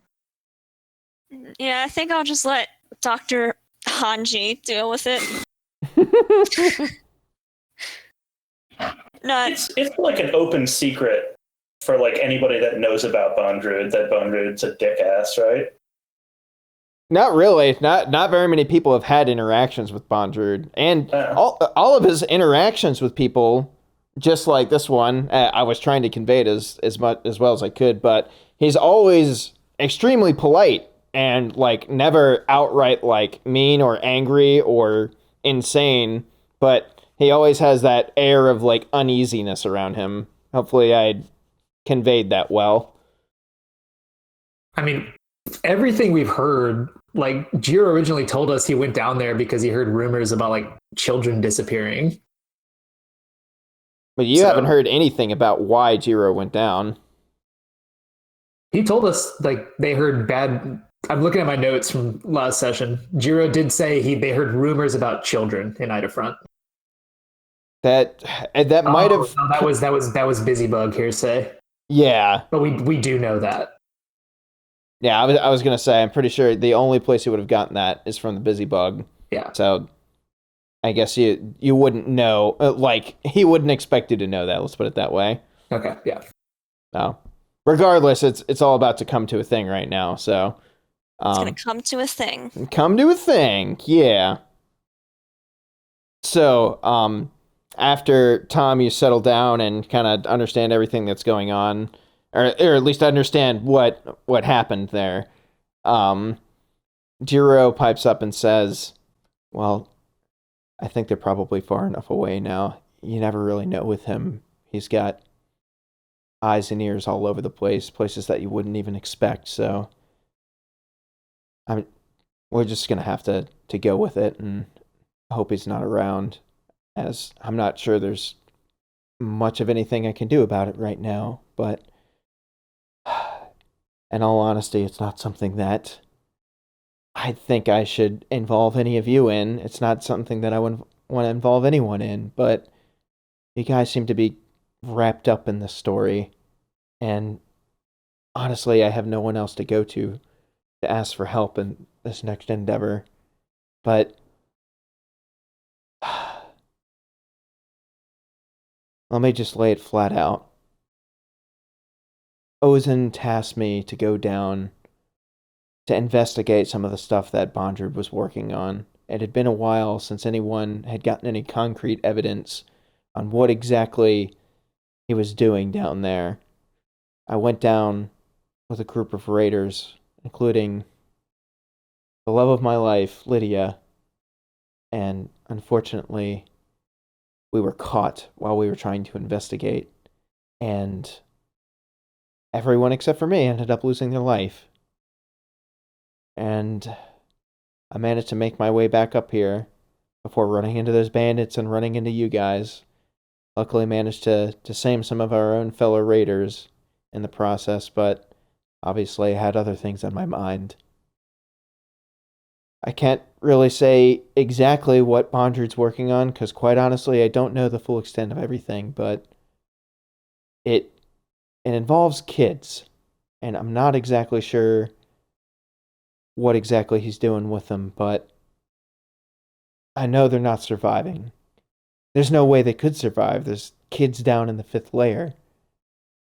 And obviously it's something that he wants to keep secret from the surface. So I managed to make it back here alive, but I think he knows that I know that there's no one I can really go to about this to actually stop him. He's got too many people under his control and is too powerful.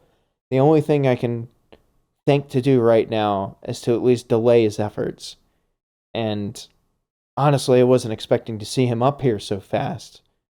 And the only reason I can think of is because he had a reason that he needed to be up here, a specific time and place. And this whole white whistle ceremony just happened to be a coincidence with everything that happened. So I have a feeling he's getting, as he said, a shipment of things in. And I'd almost felt like a taunt when he said that to me, because he knew there's probably nothing I can do about it, but You think he's trying to ship a new pile of kids down there?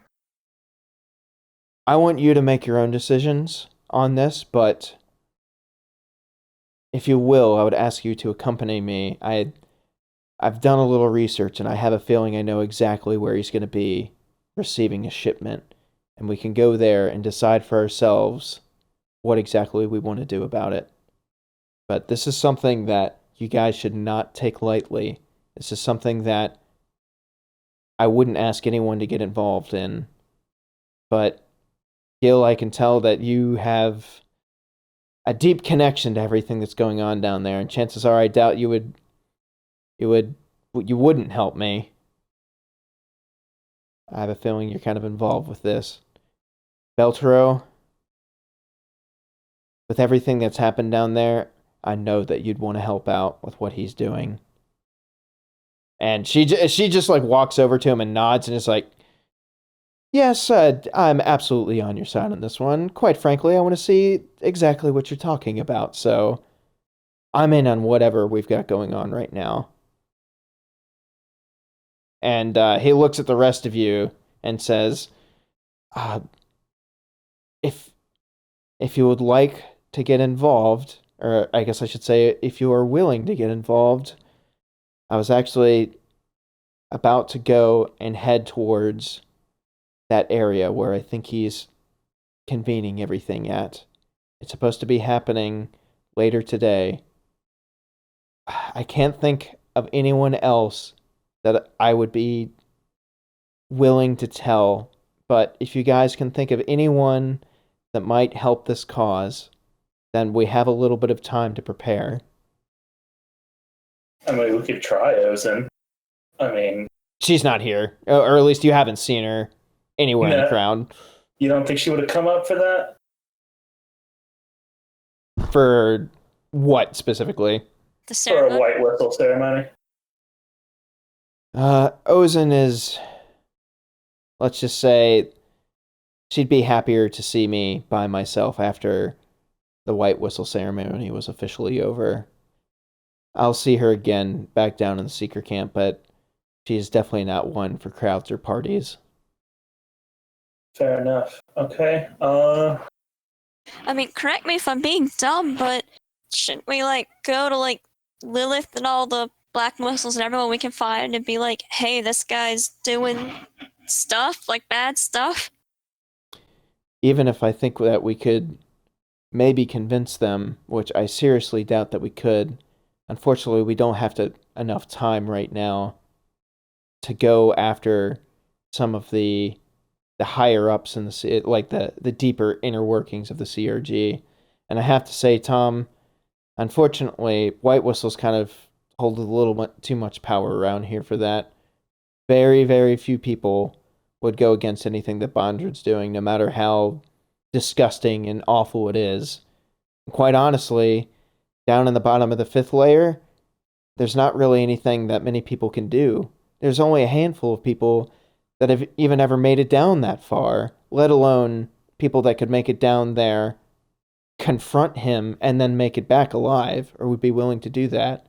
I think now is the only time that we can at least put a hindrance in what he's trying to do, as while he's here on the surface. What about that black whistle whose son died?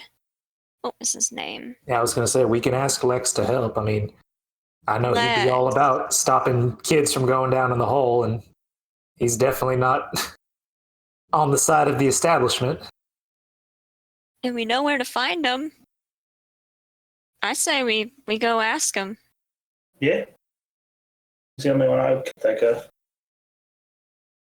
All right, well, in that case, let's reconvene in 30 minutes at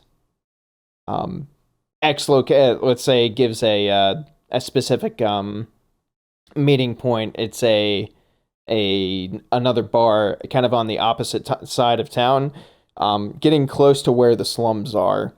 That, Tom, you would probably know what it is. Gil, you probably wouldn't. Ahi, you probably would. Let's just say it's like a common bar that's... And what's the name of the bar? Maybe not more. Hold a on. watering hole. I did say Tom. Eagles. But then I remember that you said that Ahi would know as well. And I want to come up with it. It could be whatever you guys want. Big Billy's Bar and Grill. Big Billy's Bar and Grill. That's it. Donezo. It has such a ridiculous name for Orth that everyone kind of knows where it is. The old triple B and G. Perfect place for a clandestine child trafficking handoff. Well, that's just a place for you guys to meet back up in 30 minutes and then go Okay. from there. But yeah. So, Gil, do you have all your stuff? I've got everything I own on me, pretty much. Yeah, I don't have anything. I need to, like, go get my stuff. With that 30 minutes, you probably would have just enough time to gather all your things up at your house and then make it to the meeting point. Yeah, But- you guys will have to convince Lex without me. I can't go down there without, anything. Yeah, we definitely want you in tip-top fighting shape. So run on home, get your stuff, and we'll meet you at Big Billy's Bar and Grill. Yeah, I'll just, like, book it, just running as fast as I can. Sounds good. And keep in mind, the Abyss communicators will work to pretty much anywhere in Orth. The only place where they might have trouble is if you're, like, on the sea at one side and, like, trying to communicate to someone who's on the sea at the exact opposite side of the island with the whole mountain in between. That's, like, part of the description is they've got that kind of range. So, Gotcha. all right. So, Belchero and Jiruo say, we'll meet you at the meeting point. Do you want us to try and help you convince Lex, or do you think you have that? Quite honestly, I don't think I can go back. This is Jiruo talking. I don't think I can go back near the festival because I think that might just cause problems if too many people see me. Yeah, y'all just go on ahead. We'll meet you there. I think we got this. Yeah, Gil's got the best rapport with him anyway. Yeah, and we got Ahi's people skills too. Hardy har. All right, they head out. So, Gil, Ahi, you are now, I guess, going back to the crowd to try and find Lex, right? Yeah. All right. By the time you get back, he is actually once again kind of sitting in an alleyway, but he's actually by himself now. And you see in the distance that Luke and Laura are like kind of intermingling with the crowd again, and he seems to be all by his lonesome. All by himself. Don't wanna be. All by himself. Da-da-da-da. All right, actually on the way there, while Gil and Ahi are making their way downtown, walking fast. Facing fast. Jesus Christ. Dun, dun, dun, dun. Gil's just gonna kind of talk to Ahi a bit, like, "Hey, you all right? I don't know what Bondry was talking about in there, but I know I wouldn't want anyone talking about my mama." Yeah. Apparently, it's kind of it's a quote unquote secret that everybody seems to know about, except for me. I bet that feels real good.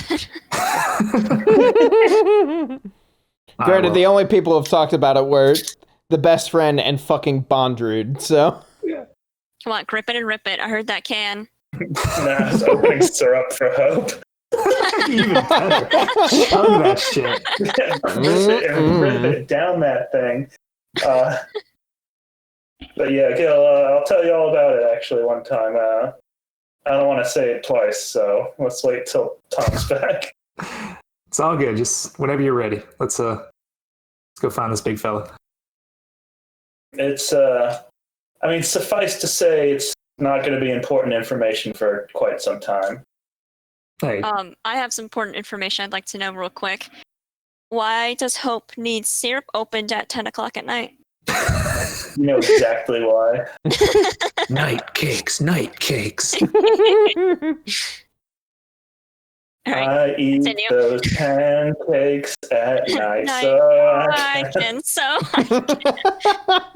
Tired of the goddamn establishment telling me when and when I cannot eat breakfast food.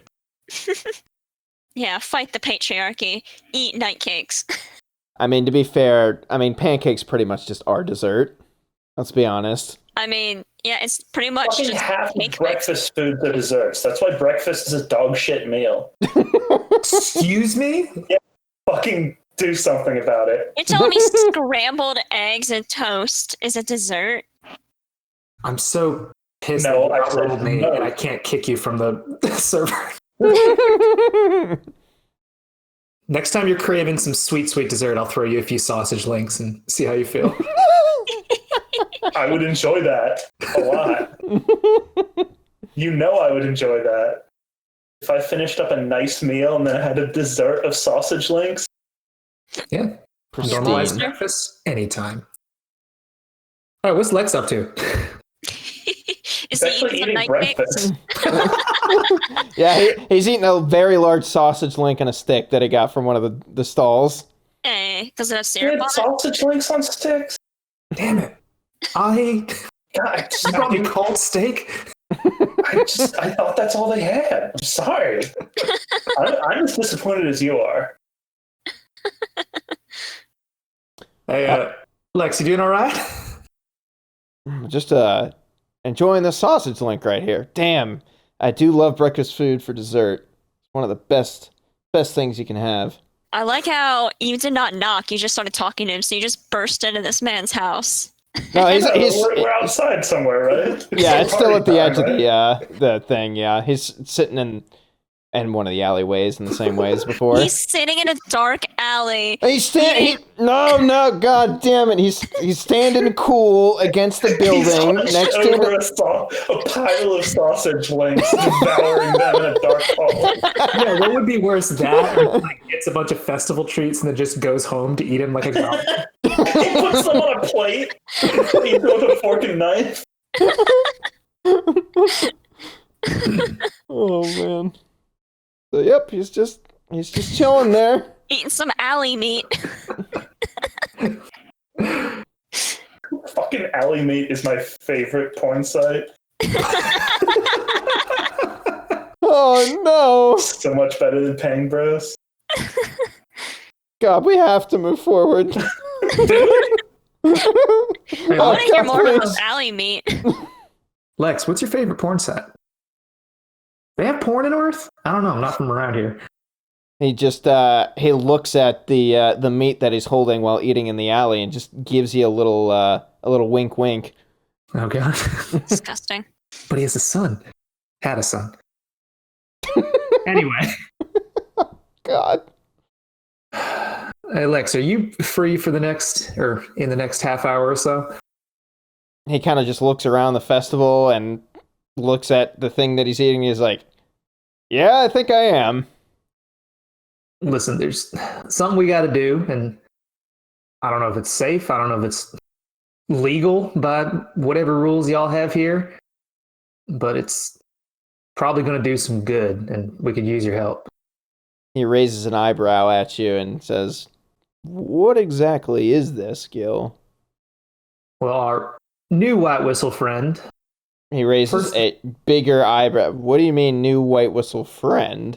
All right, first of all, you got to promise that this does not leave this alley. He once again looks around. There's no one around him, and he's like, "Yeah, it's just me. You don't have to worry about that too much. This is between us and the meat. Luke and Laura are nice, and we converse, but quite honestly, I don't talk to too many people these days, so lay it on me." I'm lonely, sure, whatever. Yeah. Remember I said we got in a bit of a tussle with our Blue Whistle exam? Well, we ran into Jiro and some bandits down in the hole. So we were kind of previously acquainted, and then we just ran into him by his lonesome, and also ran into an older White Whistle friend, I believe I'd asked you about, Bondrude. He raises his eyes even more at that, and it's like, what is he doing up here? I haven't heard of him coming to the surface in a long time. No, we don't have much time, but if Jiro is right, he's up here to kidnap a bunch of kids and take them back down into the hole to experiment on. He spits out some of his sausage and is like, "Oh, don't waste, come on." Like, Gil, what the hell are you talking about? He's taking kids down into the hole, and in a different way that they're normally taken into the hole? Apparently. Listen, Ozen is privy to this too, apparently. But they know something fishy's going on there and out of front. They don't know what's happening to these kids, but they ain't coming back. Who else knows at this point? Think just me, Ahi, Tom, Jiro, and Beltro, I guess. And Ozen. Tom and Ahi are involved in this? Damn, man. I mean, Ahi's right here. So Yeah, I get... Shit, yeah, I guess she is, isn't she? Sorry, Ahi, you kind of just blend into the background sometimes. Oh, that's fine. That's fine. It's a really dark alley. Well, I guess if there's no helping it, I'll at least go with you to see what's going on. I'd like to run by my place real quick and grab some gear, if that's okay.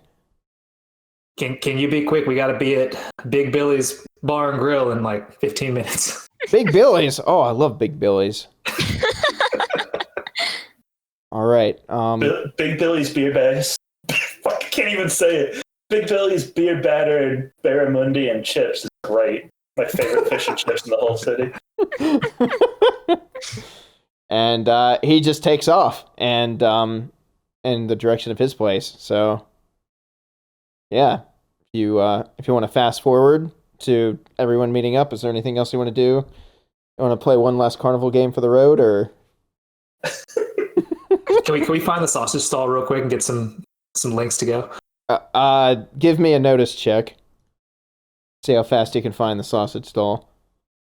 Can I instead give forward Yes. to Ahi and have Ahi do this check? Now, like I said, I just don't think it was around here. I got a 3. So 4. That's enough to find it within about 2 minutes. So Shit. I swear I didn't see this before, Gil. Hey, it's all good. We found it now. It's all that matters. Let's load up. Let's load up. Oh, wait. I was going to say I load the compression cube with sausages, but you said we can't put food in there. correct, yeah. Do you just like shove it into your pockets? Yeah. Yeah, do you have a carrying case just- I don't. Carrying around with a stick. Napkins or something. It gives you some napkins that you can wrap them up. Okay. Wait, what do they hand it to you? Oh, it's on a stick, isn't it? Fuck everything. Fate is a hard role-playing game. Just put one stick between each knuckle like Wolverine.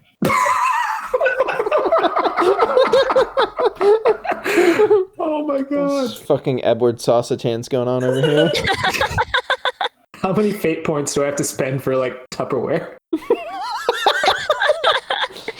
I don't think Tupperware exists in this world. I don't know if like plastic. No, it does because I brought down Tupperware spaghetti You know what? on You're right. every trip. Yeah, it was a special Abyss artifact that emulated Tupperware. Damn it. You saying food containers aren't a thing? No one stores food in this world. This episode brought to you by Tupperware. Oh boy! I thought for an extra half gold, he'll give you an abyssal Tupperware container. Gold? No, it's They're very well. I can't say they're very rare, but they're rare enough to cost $50. hey, pal. But he still has them for sale at a fucking sausage vendor. Well, that's Between the- you and me, you know these sausages ain't gonna last long enough to need that container. Well, see, that's the thing. It's not something that he normally sells, but if you're asking, he's got like a couple extra, that That's he when he uses. brings the sausages in. That's why Yeah, the exactly. sausages are so goddamn good because they're the only food in Orth that has not been on the ground. It's just damn good world building. I'll pick up some pancakes for Tom too. Hey. There you go. Maybe some dino nuggies. No protein. Only carbs. I'm gonna radio in and I'll say, "Shh, hey guys, I got my stuff. I'm running back to the bar. Where are you guys? Wait, Tom, while you're at home, grab some Tupperware. Oh, okay. And if your parents have syrup, grab that too. Because we got you a surprise. Should I do a check to see if I can get all the things? It's an access check. Yeah, that's what I was thinking. Absolutely, you should. I got a 4. Oh, you have all of those things and then some. Yes. All right, I'll like run up to the bar. Okay, I got the Tupperware and the syrup. What's going on? How's this gonna help? You need to be properly nutritioned before a fight. We show up, we're all like sluggish because we ate like the bulk of it before getting there. I definitely was stopped to stronger. throw up in an alley because I only ate funnel cake and cotton candy. You're right, I really should get some actual protein in me instead of just all this sugar. Thanks, guys. No problem. Does Jiro see this bullshittery? Yeah, let's say you guys get there. Jiro and Belchero are sitting like in the alleyway kind of next to was it Big Bill's? What was it? Big Billy's Bar and Grill. Yeah, Big Billy's Bar and Grill. Yeah, they're in it. They're sitting in the side alleyway, so like Jiro isn't attracting any attention. Not that there's really anyone here right now because of the whole festival. Belchero's with them, and Lex is also there, and he is wielding. If you guys remember from when you went to his house that one time, he had that like crazy sword. Yeah. Yeah, that is strapped to his back right now. Hell yeah. And you guys show up fucking slugging around pounds of food and pancakes and syrup, and they give you the side eye, and they're like, what is all this, guys? Did you healing up before a battle? It's video game rules, right? You can eat all that in 1 millisecond to regen your health. Yeah. Let's say you eat all that and you regain that fate point, Ahi. Oh, fuck yes.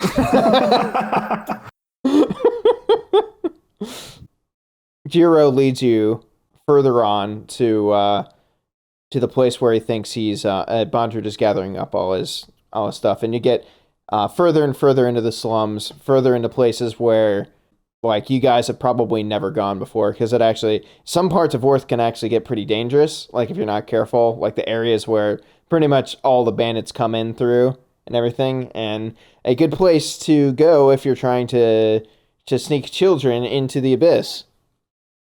And eventually you get to what appears to be a somewhat secluded clearing that's surrounded by buildings, tall buildings at that, and you don't see anyone in the building specifically, but in that clearing, you can actually see a large airship-looking thing, and it is on tracks that look like they lead to the edge of the abyss. You're actually not far from the edge right now, so looks like the tracks would just make it fly off, and then it would descend.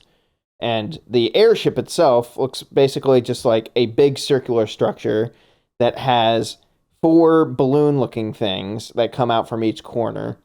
And they look abyssal in nature, as in they look like they're not just like helium balloons. It looks like something that's incredibly strong, and you'd have a very tough time destroying. And in addition to that, and the 4 areas in between where the balloons are, like if the balloons are on the corners on each of the sides, there looks to be a small platform where a person would sit. And on 3 of those right now, there sit people that look to be in the same type of gear as the people that you saw before that were accompanying Bondrewd. And in the last side, there's a large door that you can see other people filtering in and out through. And you guys are still kind of far away, so you can't see exactly what's going on. Like as far as the exact details of everything that's being put in and out right now. But it just appears to be like boxes of supplies from pretty much what Bondrewd said. So it looks like maybe just like food and shit that is going down. I mean, they might just have food in them. He might have he might also be bringing supplies as a cover, or I mean, they do eat down there as well. Let's just wait a little bit longer. I have a feeling that this is going to take a turn here in a moment. Jiro is saying that. After another few minutes, are you guys just like waiting patiently with them? Like, do you do anything at this point? I'm just following Jiro's lead. Okay. Same. Also, Potter, I want to give you props for your foresight, because I 100% immediately was going to shoot the balloons. Yep. I figured that would be the case, so yeah. Also, you guys are far enough away to where you're pretty darn sure that they don't have direct line of sight on you. Like you guys are being sneaky enough to where you are sure that right now that they have not caught wind of you. So you're still in the stealth video game part and have not been alerted, because that would be lame before decisions are made. Bum, bum, bum. The clap of our butt cheeks have not alerted the guards. That's correct, yes. It's a good recent meme. I don't know, I think Lex is the only one dummy thick enough for that to happen. It's true. And after a little while, it looks like the stream of regular supplies has stopped. And after a few more minutes, you actually see from an alleyway that leads into the clearing coming up, you actually do see a gaggle of kids rolling up in going towards this airship, and they are surrounded by 2 more of the people that are like like the same style of clothes, except one is wearing a completely white like overcoat looking thing around him, and he seems to be the one that's actually leading the children into the clearing. Well, this is it, right? Will we charge? Jiro raises his hand up and says, let me put it this way, guys. There's absolutely no way that we can take on these guys in a straight-up fight. Even myself, now being a white whistle, I don't just gain +10 everything for having a thing around my neck. I'm still limited to what I've got on me. And I do have some pretty powerful artifacts with me right now, but it's not anything that can take on all of these people. Our best bet is to try and do this in some sort of a stealthy manner. But quite honestly, I'm not entirely sure the best way to go about this. I want to try and leave it up to the player characters to have some say in this matter. But we can all kind of powwow real quick and figure it out. I don't know. I just think, Lex, you're the best equipped to make a decision like that. More and more the kids roll up, and it looks like they're kind of just gathering in the clearing, but they're not actually going into the airship just yet. It looks like the guy in the white coat is kind of talking to him a little bit, and Ahi and also Beltero, you actually see among the kids that are there the two kids that broke into Beltero's office, if you remember them. Yeah. So they are among the children that are in there. And among closer inspection, all these kids look to be from various races and ethnicities from all around the world. It looks like they are not necessarily just from within the island, but... And, like, how old are they? All around the age of, like, 10, or, like, 8 to, like, 13, just, like, young kids. Maybe I could go and try to sneak in and, like, blend in with the kids and talk them into not going with them? I don't know. Yeah, do the kids look scared, like they're being led against their will? No, that is, yeah, that's a good question that I have in my notes that I was supposed to say. Pretty much all of the kids look extremely excited, like they're about to go on some amazing adventure, and like they are all like on board with what's going on. You can see a couple of them in the back that maybe look a little bit apprehensive, but it definitely doesn't look like anyone is like being forced anywhere. Well, I could do some recon before we do anything, or... I'm just worried that if we send you in, we're not going to be able to get you out. Yeah. Yeah. The campaign becomes a mission to rescue Tom and Finn. My boys! My beautiful boys! God, I keep losing sons. Why does this keep happening to me? I don't know. Can we just start sniping Bondroods? If you can think of a way to do that. Yeah, I'm looking at my little meager tool set and how long are the tracks that are going into that go up to the hole? Decently long, I'd say at least 100 yards, if not a little bit longer. But the entire trackway is in sight of the clearing itself. There's not really any place that you could like strictly hide in there. You might be able to like sneak in for a second and like do something while people are turned away, but it's not like hidden. When their vision comes to go in the other direction. Yeah, exactly. I mean, if I could just convince one of the kids to not go down there, and then they could come with us to convince everyone else that, yeah, this is what's happening. That's not a horrible idea. We only need one of them. The thing is, how do you just walk up to the kids without the Idafront people like telling you to shoo? I mean, I would just take all my stuff off and just look like one of the kids, just roll on up like the rest of them. You forgot about me.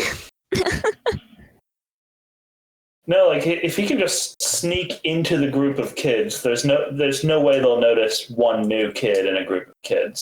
All kids look the same. That's just a biological fact. It's true. I will say that none of the kids down there have much of any possessions on them. I mean, they're all like wearing like kind of normal clothes, but they definitely don't have any cave raiding gear. Oh yeah, I would take my stuff off. Right. Just have like my communicator in my pocket. You sure about this, Tom? It's pretty dangerous going in there with nothing. Well, we definitely can't do this by force. It's a bad idea for sure. I just don't have a better idea. Yeah, we can't do this by force, that's for sure. That's just not an option. And we need a way to convince everyone else that this is really happening so we can get help later on. I don't have a better plan. What about you guys? I honestly don't have anything better either. All right, here I go. I Listen. take my backpack off, leave it there, and like sneak around and head on in. Okay. If I- we notice anything's about this. wrong, if we notice anything's wrong, we're coming in guns blazing. Okay. Can I just leave my communicator on in my pocket the whole time so they can hear? yeah, that's fine. I'm debating with how much do you want the Belchero, Jiro, and Lex to influence your decisions? Because like from a D&D, like as much as they can. Yeah. like from a D&D perspective, I want to give you guys agency, but at the same time, they definitely have wills. Yeah, go for it. If you have any suggestions. Yeah. Lex would pipe up at that point, talking about sending Tom in to those kids, and he would say, are you guys just going to let Tom go down there and be amongst those kids that look like they're going to be transported down to the bottom of the abyss? What if he gets stuck? There's no way we can do that. That would be insane. If he gets in that gaggle of people and we can't get to him, and in all honesty, I'm not sure if we could with all those heavy hitters down there, I doubt we'd be able to get Tom back. Do you have a better idea? Well, let me put it this way. I don't... Right now, we can guarantee Tom's safety, but if we just chuck him down in there with the thought that maybe it might work out, like, we might just be throwing his life away. We can't do that. But I'm not throwing away my shot. No Hamilton references. We already covered that in the last fucking episode. We did do quite a bit of it in the last episode. But in real time, it's been so long that really it's permissible. It has been 4 months since we played last. Oh, no! Anybody have, like, a camera? Yeah. What's a camera? I was just thinking, like, have we found an artifact that can capture images? Yeah, I'm looking through all the artifacts like, God, there's got to be something we can take evidence with. I mean, what are you going to do with that evidence? Actually, let me put that in context here. Drio pipes up and says, well, like I said before, even if we do get evidence of this going on, we're going to have a hard time convincing anyone to help out. And even if we do, all the kids in front of us are going to be gone. There's no way we can save these ones right here. Well, Jiro, you're telling us that we can't save these ones right here because they're all too damn strong for us to fight and save them. So I don't know what you're expecting. Do you guys have any artifacts that could help us out in this type, and anything that could be going on? I mean, the stuff that I have on me is more built straight up for fighting. I'm not sure if I have any reconnaissance stuff that I could really work with right now. Could we? I have a sunstone. That's the only thing I can think of that is... if you say that out loud, he's like, oh, that could actually be used for a good distraction if we want to try and lure some of the guards to... But then what? Like, yes. I like what you're thinking, but then what? And we might be able to at least get some of the kids out of there, or scoop them up, and we don't... Scoop 'em. Yes, we don't necessarily have to fight any of them. As long as we can grab some of the kids and go, then we can at least save some of them. Hey, how big is the intoxicator? It's a small... it's like a pocket watch size. Could the Busy Bee carry the intoxicator? Yes. What if we just like... Somebody really ripped one, dude. Yeah, what if we just like... I mean, it's supposed to be like a distractingly bad stench, right? What if we just drop that in the middle of the children and at least cause some kind of weird confusion? I will say the busy bug, just because based on the numbers that we've kind of given it before, it could definitely carry it, but it'd be going at a really slow pace. Like that is just patently not the way flight works. Well, it'd be using most of its energy to be staying upright. Yeah, you know how like when helicopters carry heavy loads, they have to fly really slowly. That's actually that is real. Yes. Not that slowly though. Yeah, like, but their max speed is still pretty high. Like Depending on how heavy the load is, if the load is equal to the lift, then they essentially can't move forward without descending. They could just hover in place. Well, you are the fly guy. Does it look like the airship wouldn't be able to get into the hole if it couldn't make it across the tracks? If you were to like somehow block the tracks off completely, then unless they could like lift it up, then yeah, it would essentially be blocked from going in. How heavy does it look like the, I don't know, cabin portion of the airship is? I mean, it's a decently large structure. Like it's the size of a very large room. It's enough to fit a bunch of kids and a fair amount of supplies in it. So it probably wouldn't fit inside Gil's thing. Just steal the airship. Well, I'm thinking I have a giant ass boulder in the cube right now. If we just like drop it onto the tracks, That's not a bad idea. Yeah, you could definitely mess up the tracks. Because I just realized a flaw with my plan of blending in with the kids. I have that big glove on my arm, and they have to know what I look like because of my fur arm that he's so interested in. I don't know if the average dude would. I mean, but it's definitely a risk. Yeah. But I wouldn't say your gloved arm would like give you away immediately, like definitely immediately. It is a possibility.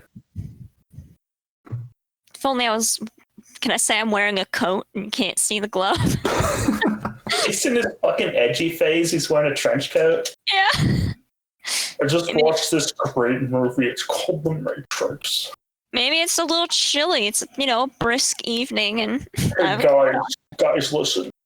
There is no spoon, right? Good one. At this point, the kids are filtering a little bit closer, and it looks like the guy in the white coat is getting to the end of whatever speech he's doing to them, giving to them. Shit. Listen, Jiro, Beltro, Lex, you think one of you could maybe swing around to the other side and cause some kind of distraction, get their attention away from the kids in the tracks for a moment? Jiro raises his sword up in the air and says, "Yeah, I think I can do that."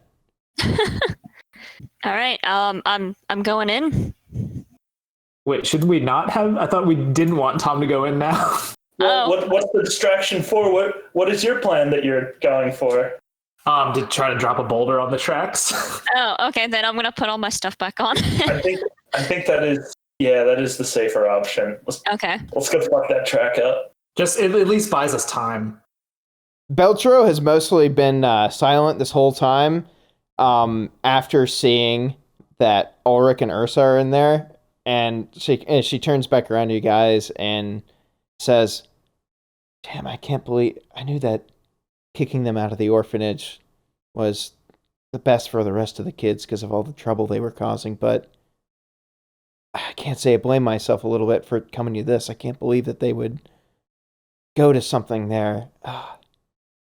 As far as this boulder is concerned, like, I would really like to save them, and you and I might be able to convince them, and they might be able to convince the others, but with a boulder, keep in mind, even if we block the tracks, knowing Bondrewd and what he's capable of, he could probably remove it pretty fast. That's definitely not going to ruin his plans, let's put it that way." All right, well, how do we let y'all get a word in with these kids and not raise any suspicion? And how would we even convince them that fast? I don't know, Ahi.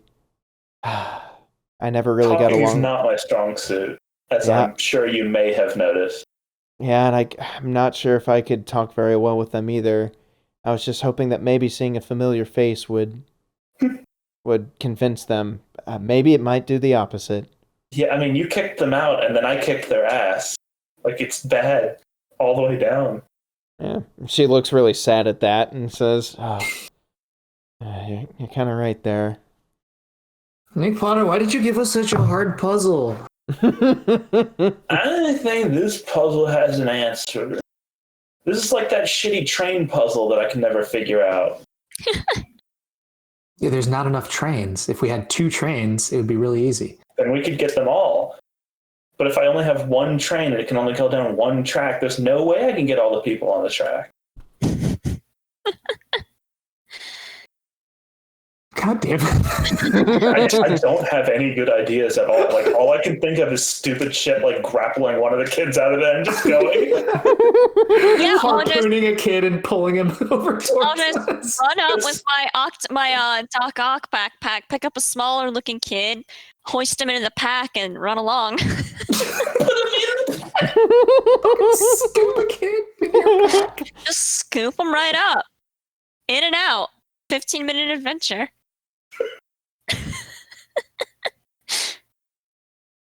Do you think maybe if someone was to distract them, we could Buzzy be one of the communicators over to your little friends? But like, there's nothing to say that they won't just like hand the communicator over and completely blow our whole shit. I mean, we have to try. You got a better idea? If you don't want to talk to him, let Beltro talk to him. I mean, definitely Beltro would be the one talking. Yeah. Or Tom, you're good with kids, right? And I love talking to myself. Well, that's why I just Yeah, no, I'm kidding. Oh boy, Morgan am not, but Tom sure will try his best.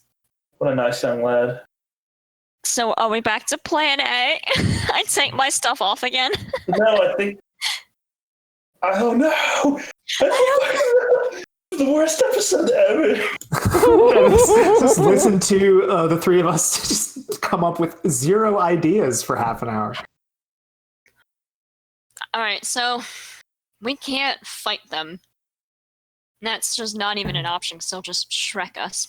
Yeah, my 2 submissions would be we either just kind of, some of us just kind of walk out and just confront them and talk to them, like try to do it as non-threateningly as possible, or we use the Busy Bee to sneak a communicator to the little thieved kids and get someone to talk to them and try to at least understand what's going on. I submit, we distract them in some way. We can, do the whole have people walk out, like distract them, and then maybe what orphanage lady? What's her name? Beltro. Beltro, thank you. Have Beltro and I like sneak away a kid because I think Tom would be less threatening.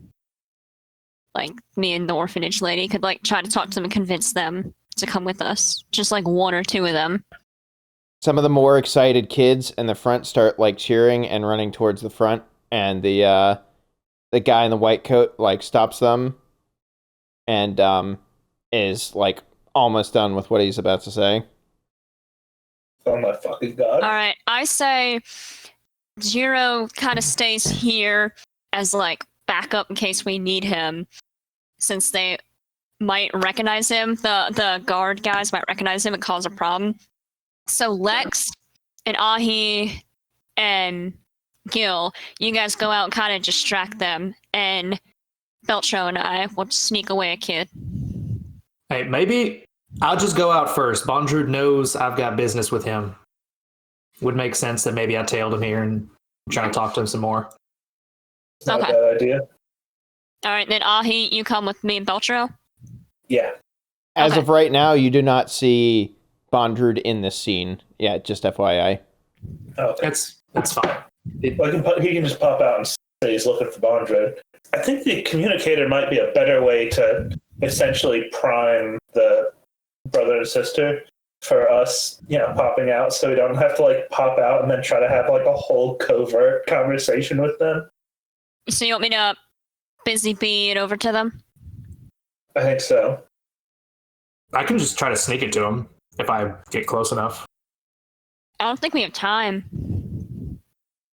I don't know if we have time to get the Busy Bee over there. The kids are like starting to be loaded up now.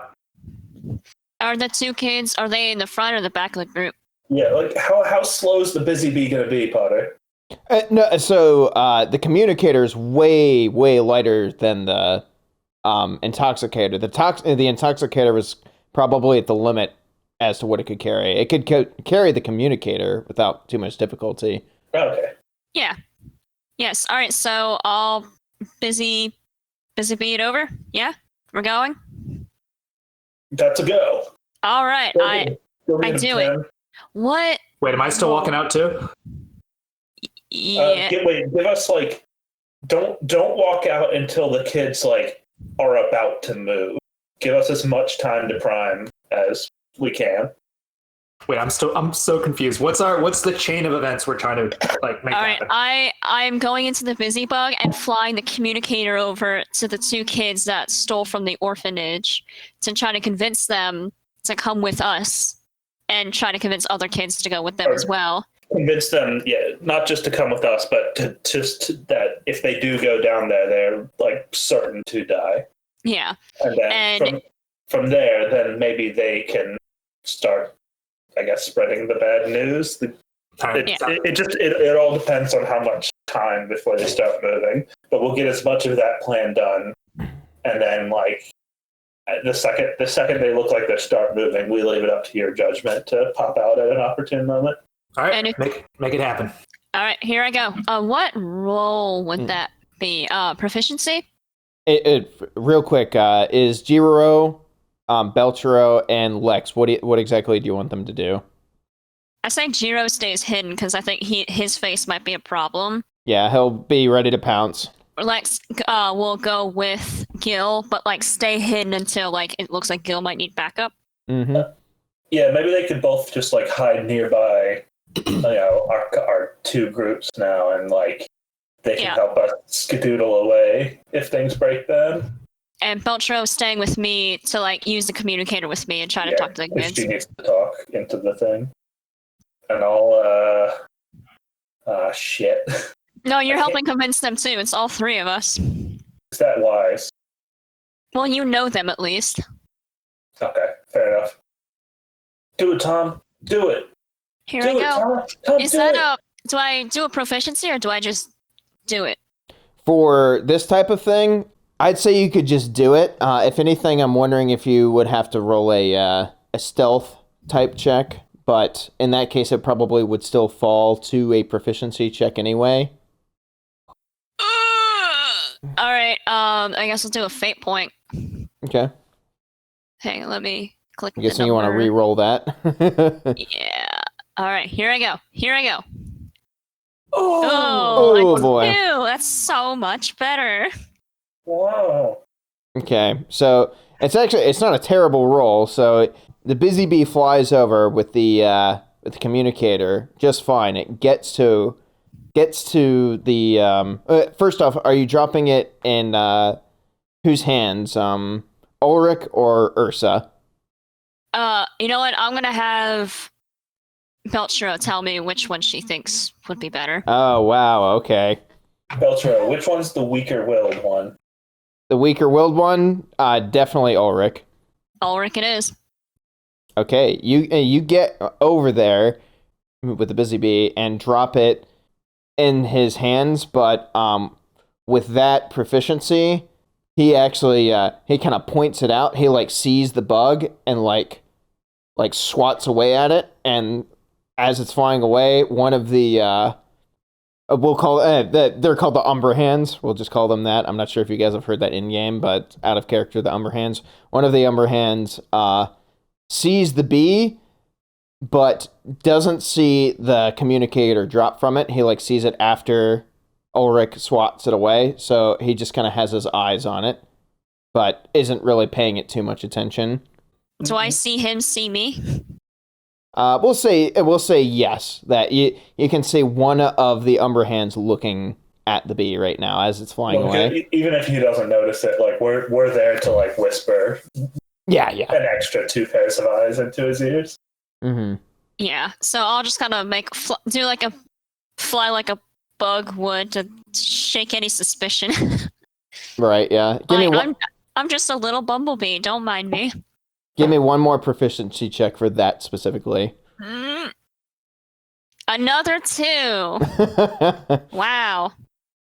We'll say with that he keeps his eye on it for a little while, but it hasn't gathered any like hard suspicion yet of anything that's going on. But he does seem like slightly weirded out by it. Okay, well, while I'm doing the flight of the bumblebee, how's the talk with the kid going? Yeah, let's do that. Yeah, Tom, you just leave this up to us. To take as much time as you need to have him not notice it come back to us. You can take the really, really long way if you have to. Be the bee. Meanwhile, I'm just like softly going. I mean, they fly pretty fucking fast. Like, does it fly as fast as a? Yeah. Oh, yeah. Right? Yeah, it flies pretty darn fast. Oh, yeah. You could just fly it the complete opposite direction of us, and then take once it's out of sight, take the enormously long loop and get back to you, and still have it done in like a minute. Yeah, that's what I was gonna do. I was just kind of flying like a bug, just kind of willy-nilly working my way away. All right, how's the convincing of the kids going?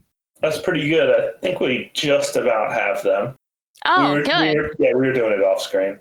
Oh, that's really good. All right. Once again, I'd rather not talk to myself, so I would like for Ahi to give it a shot. But... That's the worst idea. That I know. I understand why, but it's the only plan we've got. Just do your best. All right, I'll say my thing, and then instead of actually acting out Beltro's part, you can say, and then Beltro does. Well, I was going to say, it does make the most sense for Beltro to start out with, from a narrative standpoint. Like, it wouldn't make any sense for Ahi to go first, so I can do a little acting out just to try dick butts. What fucking doing, idiot? You're gonna die. Good cop, bad cop. I like it. All right, Beltro, you go get in there and get it done. So let's say you and I are both leaning over the Abyss communicator, so both of us can hear it, right? And Beltro says once it's in Ulrich's hand, he's like, Ulrich, is that you? It's me, Beltro. And Ulrich sounds completely surprised. You can see him in the distance, and he looks surprised and looks around. And Beltro says, "Don't act out. Don't act like you're hearing anything. We're on that. They're all on high alert right now, and I just don't want to arouse their suspicion. So just look normal for now." And he looks a little frightened at that. You can tell in the distance, but he quickly kind of goes to a somewhat nonchalant look to the point where it's not arousing any suspicion. And Beltro goes on to say, "Look, Ulrich, you and your sister, I know we didn't exactly leave on the best of terms, but what you're about to do is something incredibly dangerous. And I'm not just speaking from suspicion. I know for a fact that what you're about to get into is something that you can't come back from. And I really, really don't want to see anything bad happen to you, even though I know you would probably think otherwise." Beltro, why are you being so non-specific? They're going to take you down there, they're going to experiment on you, and then they're going to, or not then going to kill you, but it's somewhere during the process, it will kill you. And when you say that into the, he hears that and he looks really worried and starts looking around confused, and speaks into it wait, what are you talking about? We're just going down on an adventure. We're going to see some of the cooler parts of the Abyss. Where do you think you're going right now? Well, we're obviously going down to the fourth and the fifth layer, where we're going to be exploring around in some of the coolest places. Down there? I mean, yeah. Well, we're going to get really cool cave raiding gear. Do you know how stupid that sounds? Do you know how stupid you sound right now? I mean, I know how much you love artifacts. I bet we're going to get down there and we're going to get artifacts 3 times as cool as anything that you've ever had. You're going to get dead. Baka! Beltro pipes in and says, "Trust me, Ulrich. Ahi is speaking the truth right now. There's no way you're going to be able to make it back up after that. Even if you think that you'll be able to survive long enough to be strong enough to make it out, it's not going to happen." Ulrich kind of looks around at this and he's like, "I don't know. We're kind of in it pretty deep right now. What do you want me to do about it?" Well, if you get enough kids to come with you, then we can just kind of make a break for it, and not all of you will survive, but You're willing to make that sacrifice? That's what I was trying not to say. That is a sacrifice I'm willing to make. You see him lean into the communicator. His sister is standing like pretty close to him. Ursa is, and I can't remember if we established it this session, but Ursa's the older sister, and she has like a bit more of a fire in her than he does, and put up more of a fight back when you met them at the orphanage. And he leans is not over. A true Nord. He leans over into the abyss communicator and is kind of like whispering to you guys, and it's like, look, I know what you guys are saying is probably true. Quite honestly, I wasn't super psyched on this idea too, but Ursa really wanted to go down and see all this stuff after what happened with the orphanage. We really just didn't know where to go, and I just kind of followed behind her, but I don't know. You got your ass kicked by a no whistle. What? And you think you're going to steal from a white whistle? You were red whistle at the time, and what do you mean? For like 5 minutes I had been. Yeah, but okay. But I mean, we're not going to steal anything from him. We're going to go down and who are you going to steal from? Who do you think's down there to steal from? We're not going to have to steal when we get down there. We're going to be real cave raiders. We're going to get. Is that why you're so well outfitted right now? What gear you packing, guy? We're supposed to get some stuff when we get down there. What? That doesn't even make any sense. Why wouldn't you be outfitted now? Because I don't know. I'm just kind of going along with the plans right now. Look, quite honestly, like, I'm already having second thoughts about it, but it looks like we're already beginning to board, and I don't know if I can just run away right now. I don't really know what to do. What should I do? Well, first of all, grab your sister. She's listening too, right? Not at that last part, but she hasn't been specifically listening into that. Like, he's been talking. He's been trying to keep it secret, like Beltro asked. So like, not all the kids are like. Well, get your sister. Get anybody else you think you can easily convince, and then when the distraction happens, we'll tell you, and then just skedoodle out of there. Okay, I mean, I'll try my best, but I mean, the best thing I can think of is getting a few kids. I know a lot of the kids here are pretty gung-ho about going down. I might be able to convince my sister and maybe a few of the lesser inclined kids, but no guarantees. I'll do my best. I guess that's all that we can ask. Belcher, they're as good as dead. What do we do? So you see him in the background starting to talk to his sister Ursa, and they kind of have a little back and forth, like whispering, and she looks kind of angry and pissed off, and like kind of like what the hell are you talking about? And kind of is like looking around the area, wondering where you guys are, and eventually he stops talking to her and just starts whispering to other kids. That pretty much went as well as I expected it to, or could expect it to. So go ahead and tell, has Gil has he been listening on his communicator also? Yeah, you guys are on the same channel. So. Okay, so Gil, soon your moment will come. I've got an eye on the kids. Okay. If it looks like either some kids are going to make a break for it, or like all the kids are going to be hauled on, I'm just going to walk out. So I think at this point, my busy bee is like come back from taking the long way around. Yeah, we'll say the busy bee is back to you right now. Yeah, so I take him out and like get my gear on. If you guys just wait there for a little bit longer, you're just waiting for the kid's reaction, right? Yes. Okay. After a couple minutes, he's gone around and talked to some of the other kids. He definitely hasn't gotten around to all of them, but he finally goes back to his sister and whispers a couple more things into her ear, and she just kind of looks incredulously at him and is just kind of standing there waiting for him to do something. He turns around and whispers back into the communicator. It's like, all right, I'm going to shout 3, 2, 1 now, and I'm not sure who's going to try and leave with me, maybe a few of these kids, but that's about as good as I could do. No, hold on. You wait for us to do it. You'll see your opportunity. We're gonna make a distraction. Okay. Gil, I think it's time for you to say your piece. Yep. I guess I'm just gonna. So I would have made my way around, so I'm not like coming out of where all the others are, and just kind of appear and walk straight across the clearing towards the airship. Just being like, I want to talk to Bondrude. As soon as you say that, pretty much all the Umber Hands look at you and immediately train several what appears to be weapons in your direction, but they don't act immediately. Okay. I put my hands up, but I continue walking slowly towards the airship. Hey, I'm not here to fight. I don't know if any of y'all were the fellas that were back there at the bar that saw me.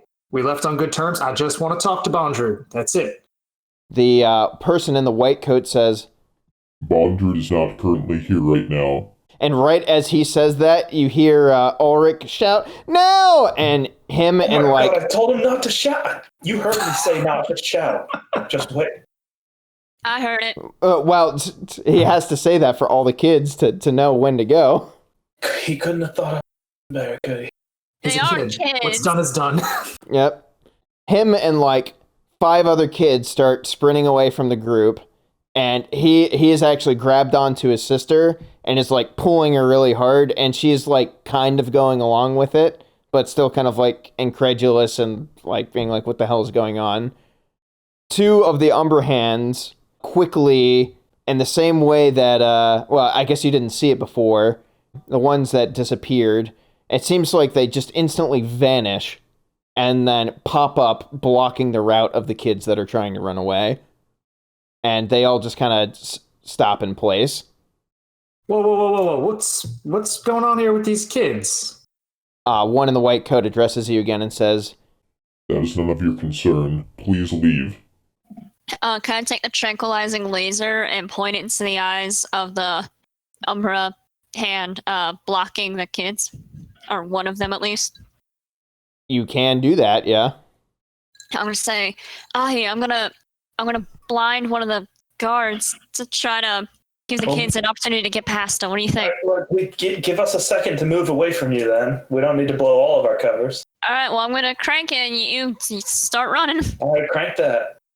Crank that, soldier boy. Here I go. Now you, crank that. I guess it doesn't matter how long it takes, because it only takes a second. So I'll crank it like twice. And I'll skedoodle. I know I didn't mention it before, but you can have a full crank. I imagine that you probably would have been preparing this entire time for that. Okay, so I have a full crank, and that's proficiency again? So no, that's shoot. But you have, with a full crank, you have a +8 on your shoot roll. First he's polishing his whistle, then he's cranking it in public. Look, my body's going through changes, okay? And you should be ashamed of them. I got a -1, so Jesus that's a 7. Christ. But that still comes out to a 7, you said? Yes. Alright. So did I get him right in his beady little eyes? Well, first off, let's go back to what's happening in the scenario right now. So you are slightly away from Ahi. You pop out and shoot one of the 2 people blocking the kids in the face.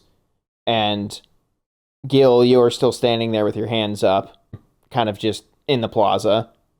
What? How do they all react when the guy gets fucking lasered in the face? I still need a roll for that, but I just want to establish that that's where we're at right now. Okay, Yep. cool. Okay, so you hit him pretty much right in the face, but because he's wearing that full mask on, it doesn't seem like it does nearly as much. It has as much of an effect as it would if it was just some like open-faced person. But it still is enough to like pretty much temporarily like put him out of commission. Yeah. It looks like he's completely dazed by that and is stepping backwards with one of his hands in his face right now. So do the kids see their opportunity and get around him? Ulrich sees that happen and he says, "Come on this way," to the other kids that are there.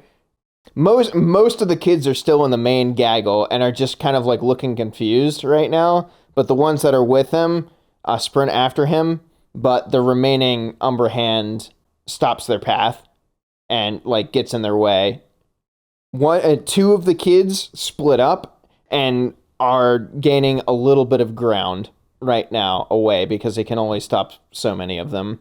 Woohoo! I call that a success. We did it, guys. All right, time to go home. Like, in what direction are they running in relation to like me and I guess Ahi because she's still close? Like away from me? Probably since Gil said he went to like a little bit far away from where you guys were. They're probably in between where Gil was and where you are currently. Okay. I'm just gonna hope that Lex like sees them and can catch them and be like, hey, come with me. Mm-hmm. But I have no way to tell him that, so fingers Come crossed. with me if you want to leave. Damn it! I wanted to say that and I resisted, and you got to do it. Why did you resist? I don't know, low hanging fruit.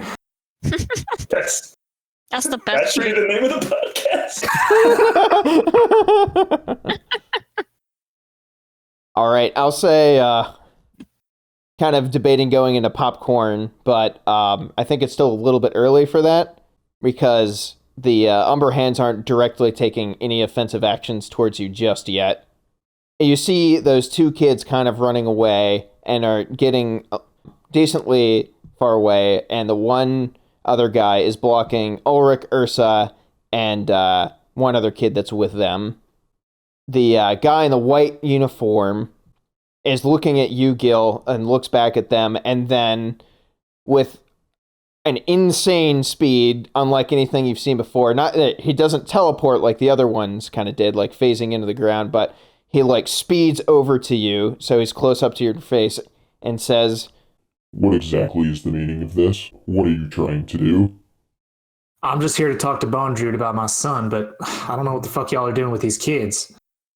Like I said, that is none of your concern. and then he points his arm out towards the two kids running away, and then he activates a thing on the side of it, and a beam of light comes out and stretches outwards, and then... Can I, if he points his arm at the kids, can I attempt to do anything to, like... Yes, yeah, go for his it. aim or something like that? Mm-hmm. I'm not going to attack him, I'm just going to try to move his arm so his aim is bad. Yeah, yep.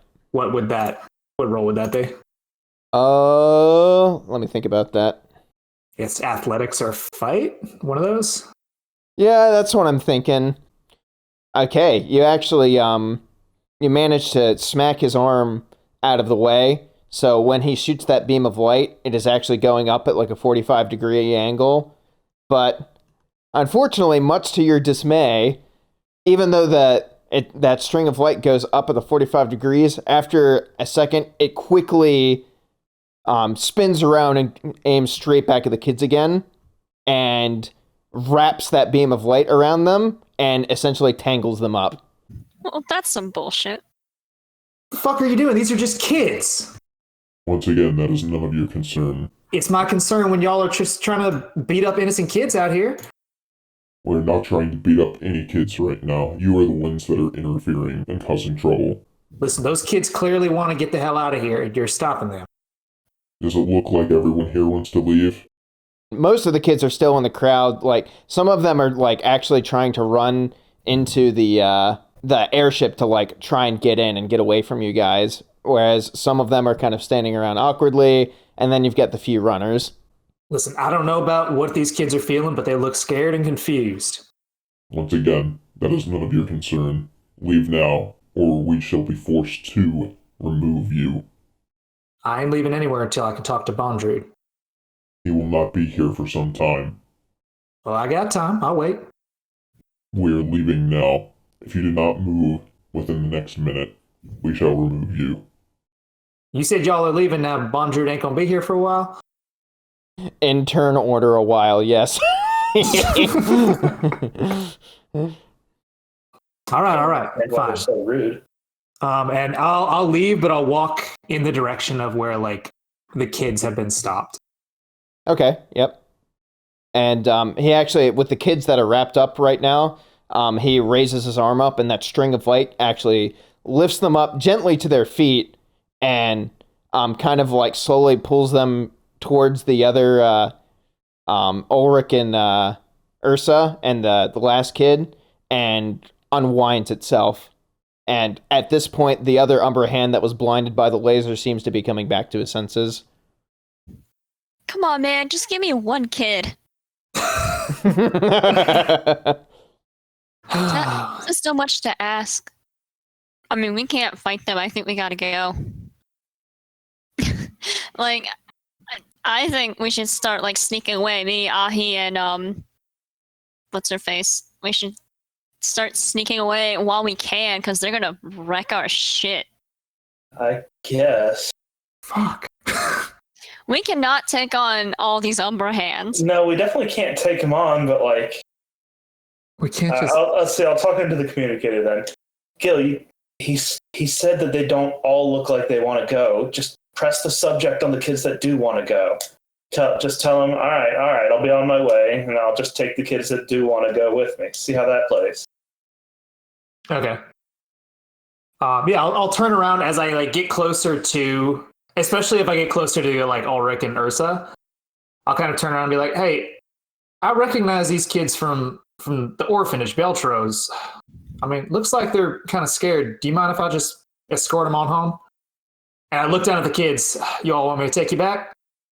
You see Ulrich give a little bit of a nod, and Ursa like kind of slaps a little bit. It's like, "What are you talking about?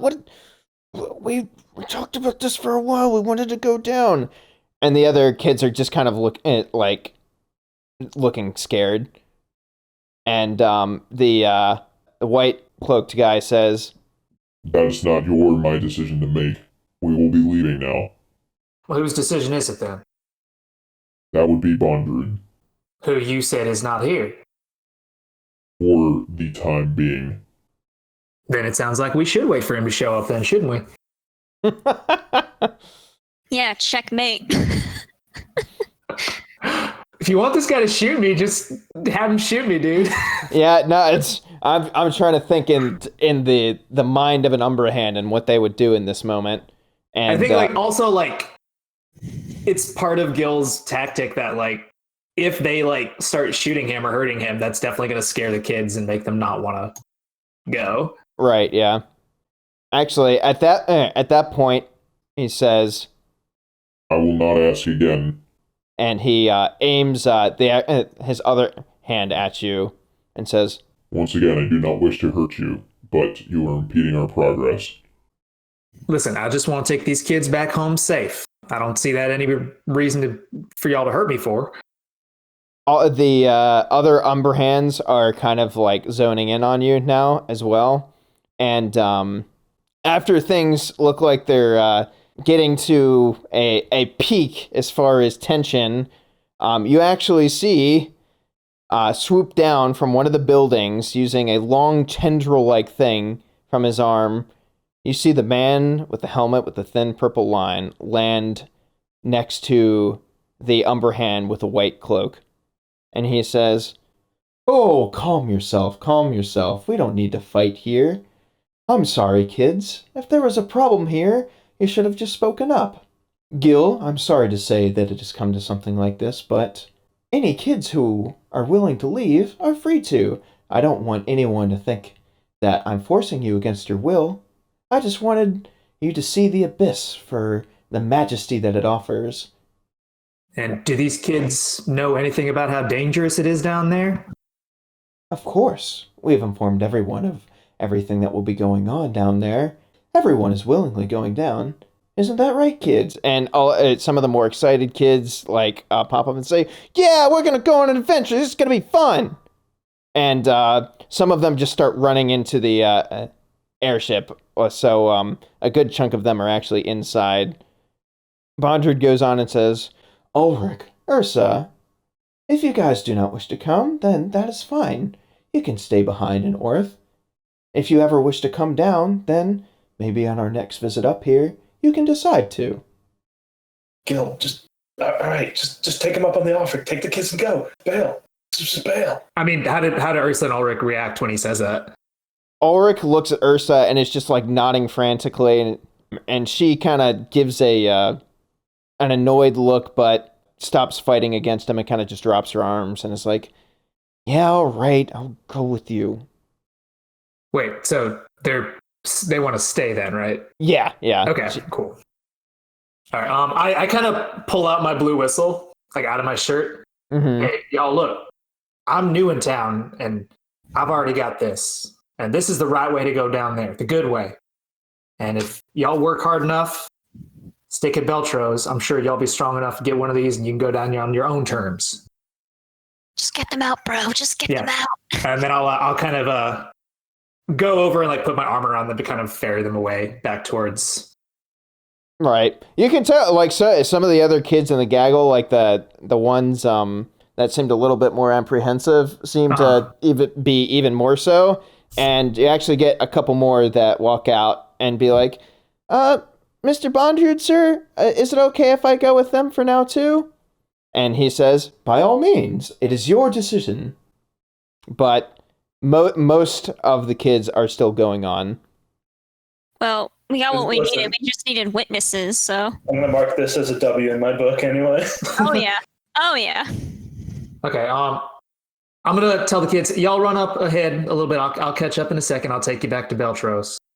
And then I'm going to walk back towards Bondrewd. Why? Gil, what the fuck? Gil! Get out of there! Get out of there, man! Gil! Can I say that I have been, like, sneaking around to meet up with Lex? Or is that retconny? Oh, yeah, you can be going in his direction, yeah. So I can kind of, like catch the kids and be like, this way! And just start just walking away. Right. You actually get to where the kids are going that way, and you see them, but you actually don't see Lex anymore. He's not there. If I have the kids, I'm going to say to the communicator, guys, Lex is gone. I'm going to get the kids out of here, and I'm just kind of like walking with them like a couple blocks or something. Yeah? Yeah. Yeah. It didn't sound like something you were asking permission for. I thought you were just telling us what you were doing. I mean, yeah, but then Nick didn't say anything. Yeah, I was so. waiting for DM confirmation. Yeah, sorry. I guess, yes, you do that. I do that thing. Yep.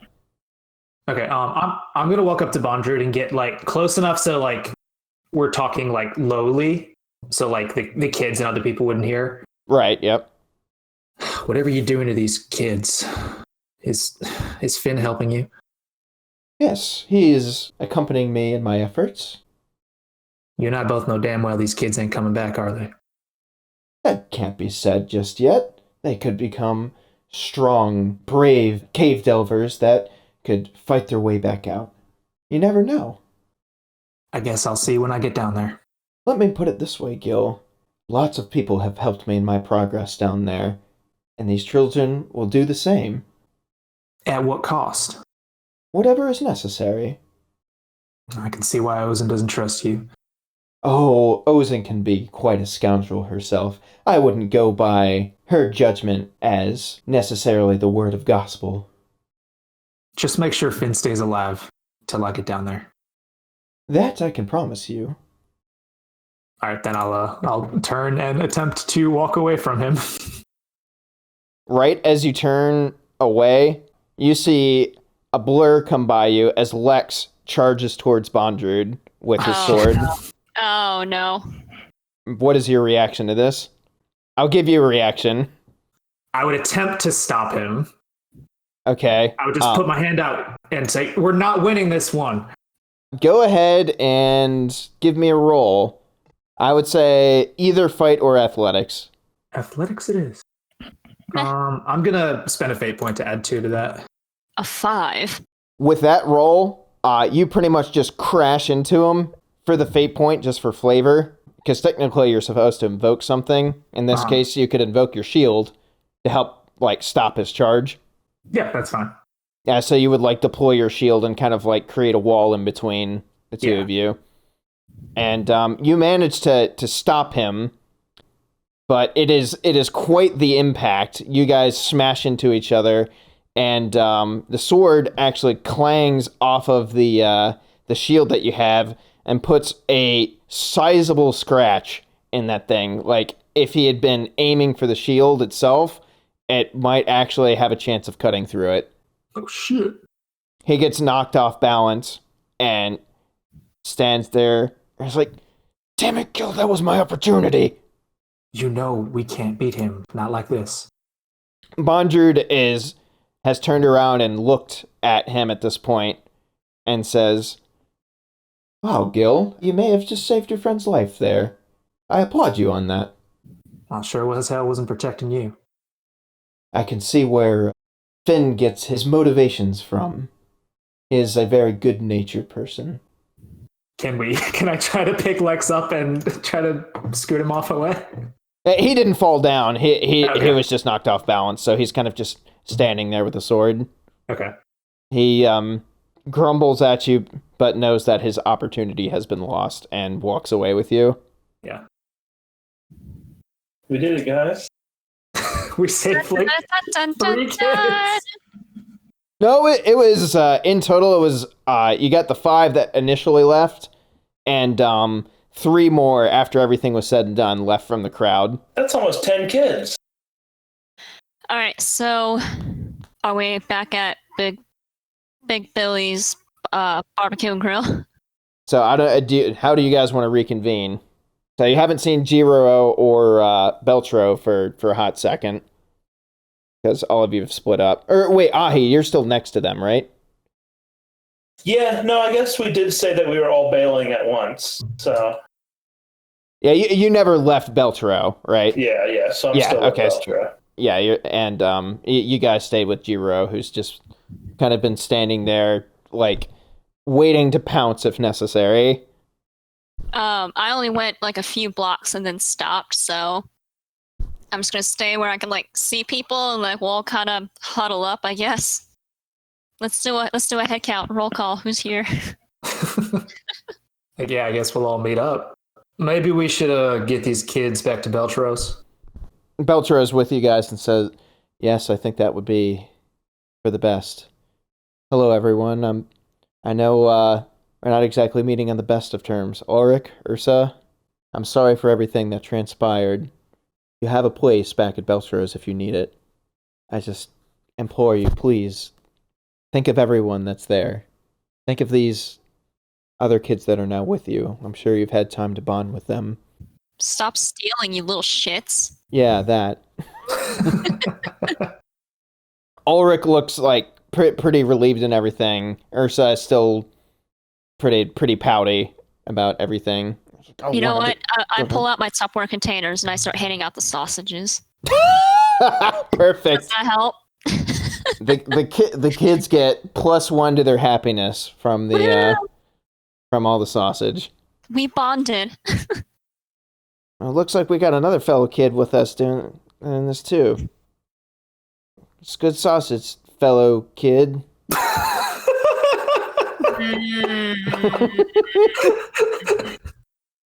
I'll let it slide.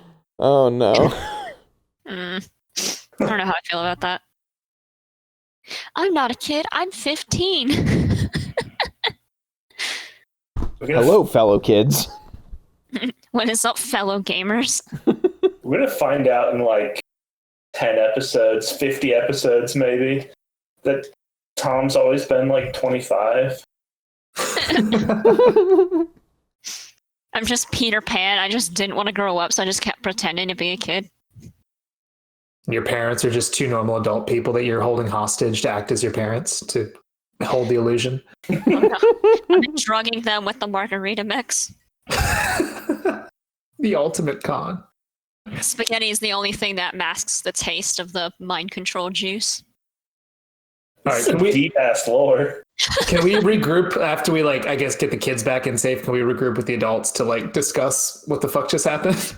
Or in Beltro's office or something. Yeah.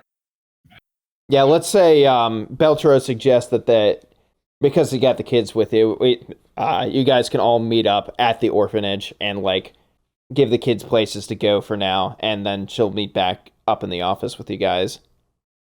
And all that happens, and all of you guys are back in the office. Did we get more carnival food on the way in? Did we go through the carnival to get there? That's up to you.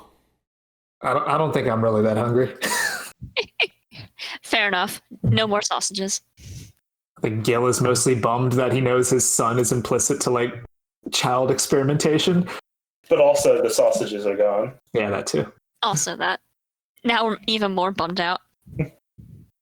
All right, Jiro, how do we think that went? I don't know what you expected. Quite honestly, guys, it went better than I thought it would. I thought we were mostly just going to do a little bit of surveillance, and I was hoping to get some more people on my side with this, but the fact that we managed to get anyone is something else. God, I was sitting up there. God, I wanted to go just try and destroy that thing, but I know it was going to work out if we did that. I mean, this was the smarter way. Tomorrow we'll let the kids get some rest, and then tomorrow we'll take them down to the office and have them give their piece on what Bondred was telling them, and we'll take that guy down. Lex pipes up there and says, "Are you forgetting that about like 30 other kids are now down there, and we have no idea what's going to happen to them? Why did you stop me, Gil? I could have taken him." You know you could not have taken him. Jiro's a white whistle, and he couldn't have taken him. You would have attacked him. You would have gone down right then and there. You wouldn't have been no help to these kids after that. I know, you're right. It's just so damn frustrating. Sometimes you just got to cut the line. But it's just aggravating. He's so fucking collected. Even if we took these kids and reported what they did or what happened to them to the CRG, they're not going to do nothing. No, but we might be able to get some more like black whistles to be on our side about it. Even just one or two would help. You're not wrong. I mean, maybe not going straight to the CRG is not the plan. Maybe we figure out who we think we can trust and recruit from the bottom up. I think that's a wiser Ozen. choice. Jiro, shouldn't we go to Ozen first then? That's what I was going to suggest. And plus side, we get to go back in the hole. Oh, hell yeah, boy.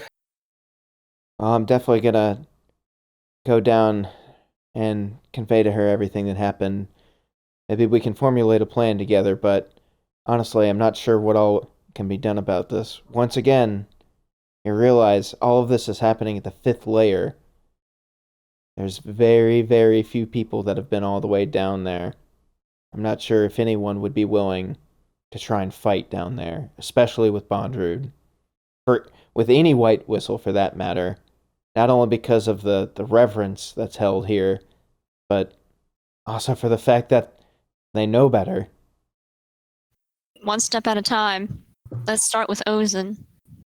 One thing I'm wondering about, one thing he's said back in Hawk's bar, he mentioned to you, Ahi, and I don't know if this is a sensitive subject, but he mentioned your parents and how your mother was one of the few people that he would never take head on. Why exactly is that? Apparently she had, Belcher, you can describe it better, but what did you say? Godlike power? Belcher chimes in and says, "It's something that I'm not sure that we can capitalize on just yet, but it's true. The artifact that she wielded, in addition to the gloves that Ahi is now wearing, basically made her an unstoppable force. Of course, that didn't prevent her from losing her life, but it's definitely something that might help us in the future. But like I said, Ahi, that is not something that we're going to work towards just yet. There's a long way to go before we get there. We're going to work towards it. We're just not going to do it right now. Listen, I get it. She gives you a slightly angry look, and is like, he promised me. I said work towards it. We're on the same page. All right. Just don't break my trust there. And of course, that's actually the first that Tom and Gil, you've really heard of that being touched on, so I don't know if you want to try and get a little more information there. Or maybe leave that till scared, later. Ahi. I'm not saying shit. Yeah, I feel like we've learned not to press Ahi. Listen, I told you I'd tell you all about it later, but yeah, that's the long and short of it. Your mom had godlike power? Apparently. Cool. No further questions on that at all. Well, she had a pair of artifacts. One half of that pair is these here, and I hold up my gloves, and the other half is on her corpse in the abyss. Well, that's a real pickle. Apparently, it's so dangerous, and there's a big monster guarding it. Monster? Beltro walks up to you and gets in your face and is like, Ahi. Wait, but did you say there's a monster? Which one is it? Is it any of the books? That's a good question. Beltro, is it in any of the books?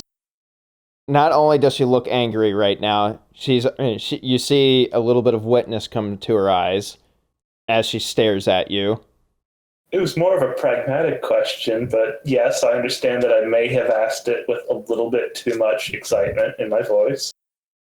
Ahi, your parents were my best friends. Well, they were my parents, so, like, Trump damn. card. Yeah, like I don't want to be that person, but you did not know them like I did. You were 2 years old when they died. Yes. Because but they're my parent. You can't pull this. You can't do this. You cannot pull the superiority in this one. She walks over behind her desk and just kind of collapses into it and is like, all right, Ahi, you're right. In all honesty, I just wish you could have known them like I did. Yeah, me too. I'm gonna ask Beltro, hey, what's your beef with my parents? Fucking timing for that. Yeah, I know. She looks up kind of startled and is like, well, that's a bit of a change of the subject, but I mean, I didn't think you were gonna discuss the other one anymore, so I figured I'd just kind of get in there. He was giving you an easy out. Yeah. Yeah, oddly not. As in a normal conversation, that would be a darker turn, but in this case, it seems to be a lighter turn. So yeah. So you're welcome. There's nothing specific that we've never gotten into hard arguments before or ever gotten into any big fights, but let's just say we have Beltro runs the better school. Oh shit. Well, it's not about that, Ahi. Tom, if you must know, your parents, while teaching academics, yes, and residing in Orth, they came in late into their lives. They did not grow up here, and they do not like some of the customs around here that are generally the norm. Specifically, the fact that I run an orphanage that funds a lot of itself on the fact that we train up kids to go down and delve into the abyss to get artifacts. Your parents aren't necessarily super fond of that. And Lex is actually standing in the corner looking kind of angry and frustrated and grumbles like, yeah, they fucking should be. And Okay, hush down, peanut gallery. Better than starving in the street. Beltro says, as you have probably found out, they think that no one should be allowed in until they are properly of age. In your case, you are 15 and are able to get your blue whistle status and all that. I am of the mindset that if you are mature enough, you should have the freedom to make your own decisions. But as we've seen, that can result in some bad things happening. Perhaps that young of an age is too early to make good decisions. I mean, I know that I already knew this, but this way I didn't have to explain it. I just played you, son. Well then, where does this leave us? I guess I'll turn to Jiro and be like, when should we go to Ozen? I'll head out in the next couple days. You guys don't worry about that just yet. I'm gonna talk to her and maybe try and formulate something. Honestly, these type of shipments don't occur very often, so I don't think this is something that we're gonna have to worry about for some time now, but I'll definitely make sure to let you know if this comes up again, and maybe if we get more of a heading on it, we can stop it earlier. We kind of had to go in mostly blind here at the very end of it, so we were up against a lot of odds here, and quite honestly, I think we made out better than we could have. I mean, nobody died except for the kids that we couldn't save, but we still got some of the kids out, so I call it a win. I mean, it's a net win. Like, Maybe we can talk to Ulrich and Ursa and see where they got picked up and prevent some more kids from getting snatched like that next time. Yeah, we definitely need to talk to them tomorrow. Let them, recover and rest today. Talk to them tomorrow and get as much information from them as we can. Sounds like a plan! Also, we're not going to talk about the fact that you can just ride an airship down to the 5th layer? Like, it was that easy the whole time? What the fuck? Jiro pipes in there and says, I guarantee you that has some crazy shit protecting it that we could only fathom. Plus the fact that they had, I know you guys wouldn't know this, but those people, while they may look powerful on the surface yet, yes, that's true, that they have a depth of power that you cannot even fathom. I mean, I'm pretty sure I saw 2 of them teleport. I know, right? Crazy, huh? Fucking scary. I'll give you this one then. I mean, Gil, do you not agree? This was a success. I feel good. A small victory in a much larger war, but Lex in the corner says, bullshit. Mission failed. We'll get him next time. well, at least it's staying positive. yeah, Lex, sorry about that, but I mean, I had to do it to you. You know how to do it to him. Oh boy. Well, I don't know if you guys are interested, but there is still a festival going on in my name, so I know it's a bit of a somber note right now, but if you so desire. Can you get VIP tickets to anything? I am the titular white whistle, so I'm sure whatever you want I could get you. I have to give you guys some thanks for at least accompanying me out there. That's true. We did just square up against Bonjarud, a pretty scary, powerful white whistle. But I can't think of anything, so let's just take a rank check. Yeah, I'm not really in the festival mood anymore right now. Yeah, well, if I think of anything, I'll try and bring you guys back something nice at some point. You got any artifacts you're willing to share? Maybe. What do you mean, maybe? You got any artifacts? But the artifacts, though. What do you think about this, Ahi? And he does the fucking, crackly hand glove and starts creating, a mini typhoon around his hand. And he's like, what do you think of this? I think unless you're about to give me that, you need to stop showing off. Is this where we part ways for now? If you guys don't want to go back to the festival, then it looks like it. What is it with you and wanting to go back and party right now? Can't you see the mood is dead?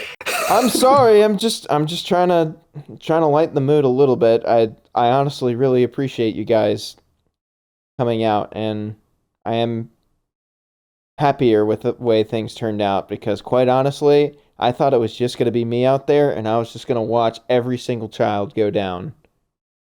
Well, that's grim. Well, at least you got something to celebrate today, then. Here. And I mean your white whistle. Yeah. That too. Well, I'm gonna go back to the festival because I'm pretty sure my parents are still there wondering where I am. Because I shook them off before I went to the bar, so.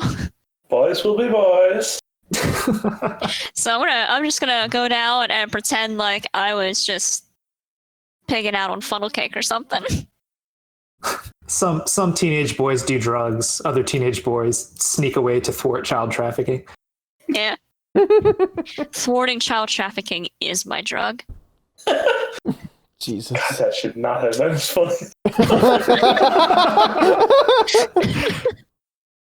Is there anything else that you guys would like to do to cap off this wonderfully fun session? I'm Go back to my satisfied. room. Yeah, go back to my hotel room and cry. I think it might be worth he taking just a minute to convince Beltra that she is being genuine about not going yet to try to recover the thing. Beltro appreciates this. Okay. Next time on Dragon Ball Z. Yeah. Should I keep the recording going, or are we all done here? You were about to say, should I keep the recording? We gotta have something to end on, some kind of like end credits scene. All right, here we go. I'll set the stage for you.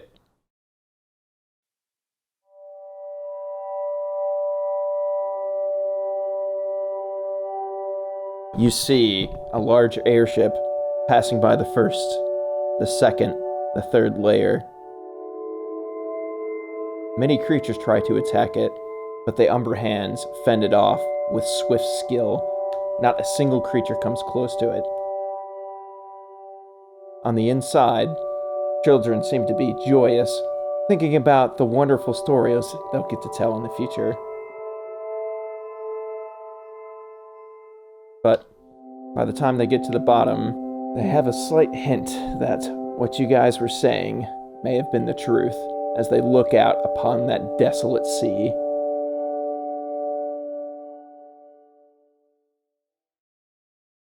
Dude, you just described a sequence of events from the actual show. I remember watching that. I mean, it pretty much is that, yeah. Yeah. That's the mid-credit scene. The final post-credit scene is Gil alone in his hotel room. A single tear rolls down his cheek as he polishes his blue whistle. Now that's the end credit scene.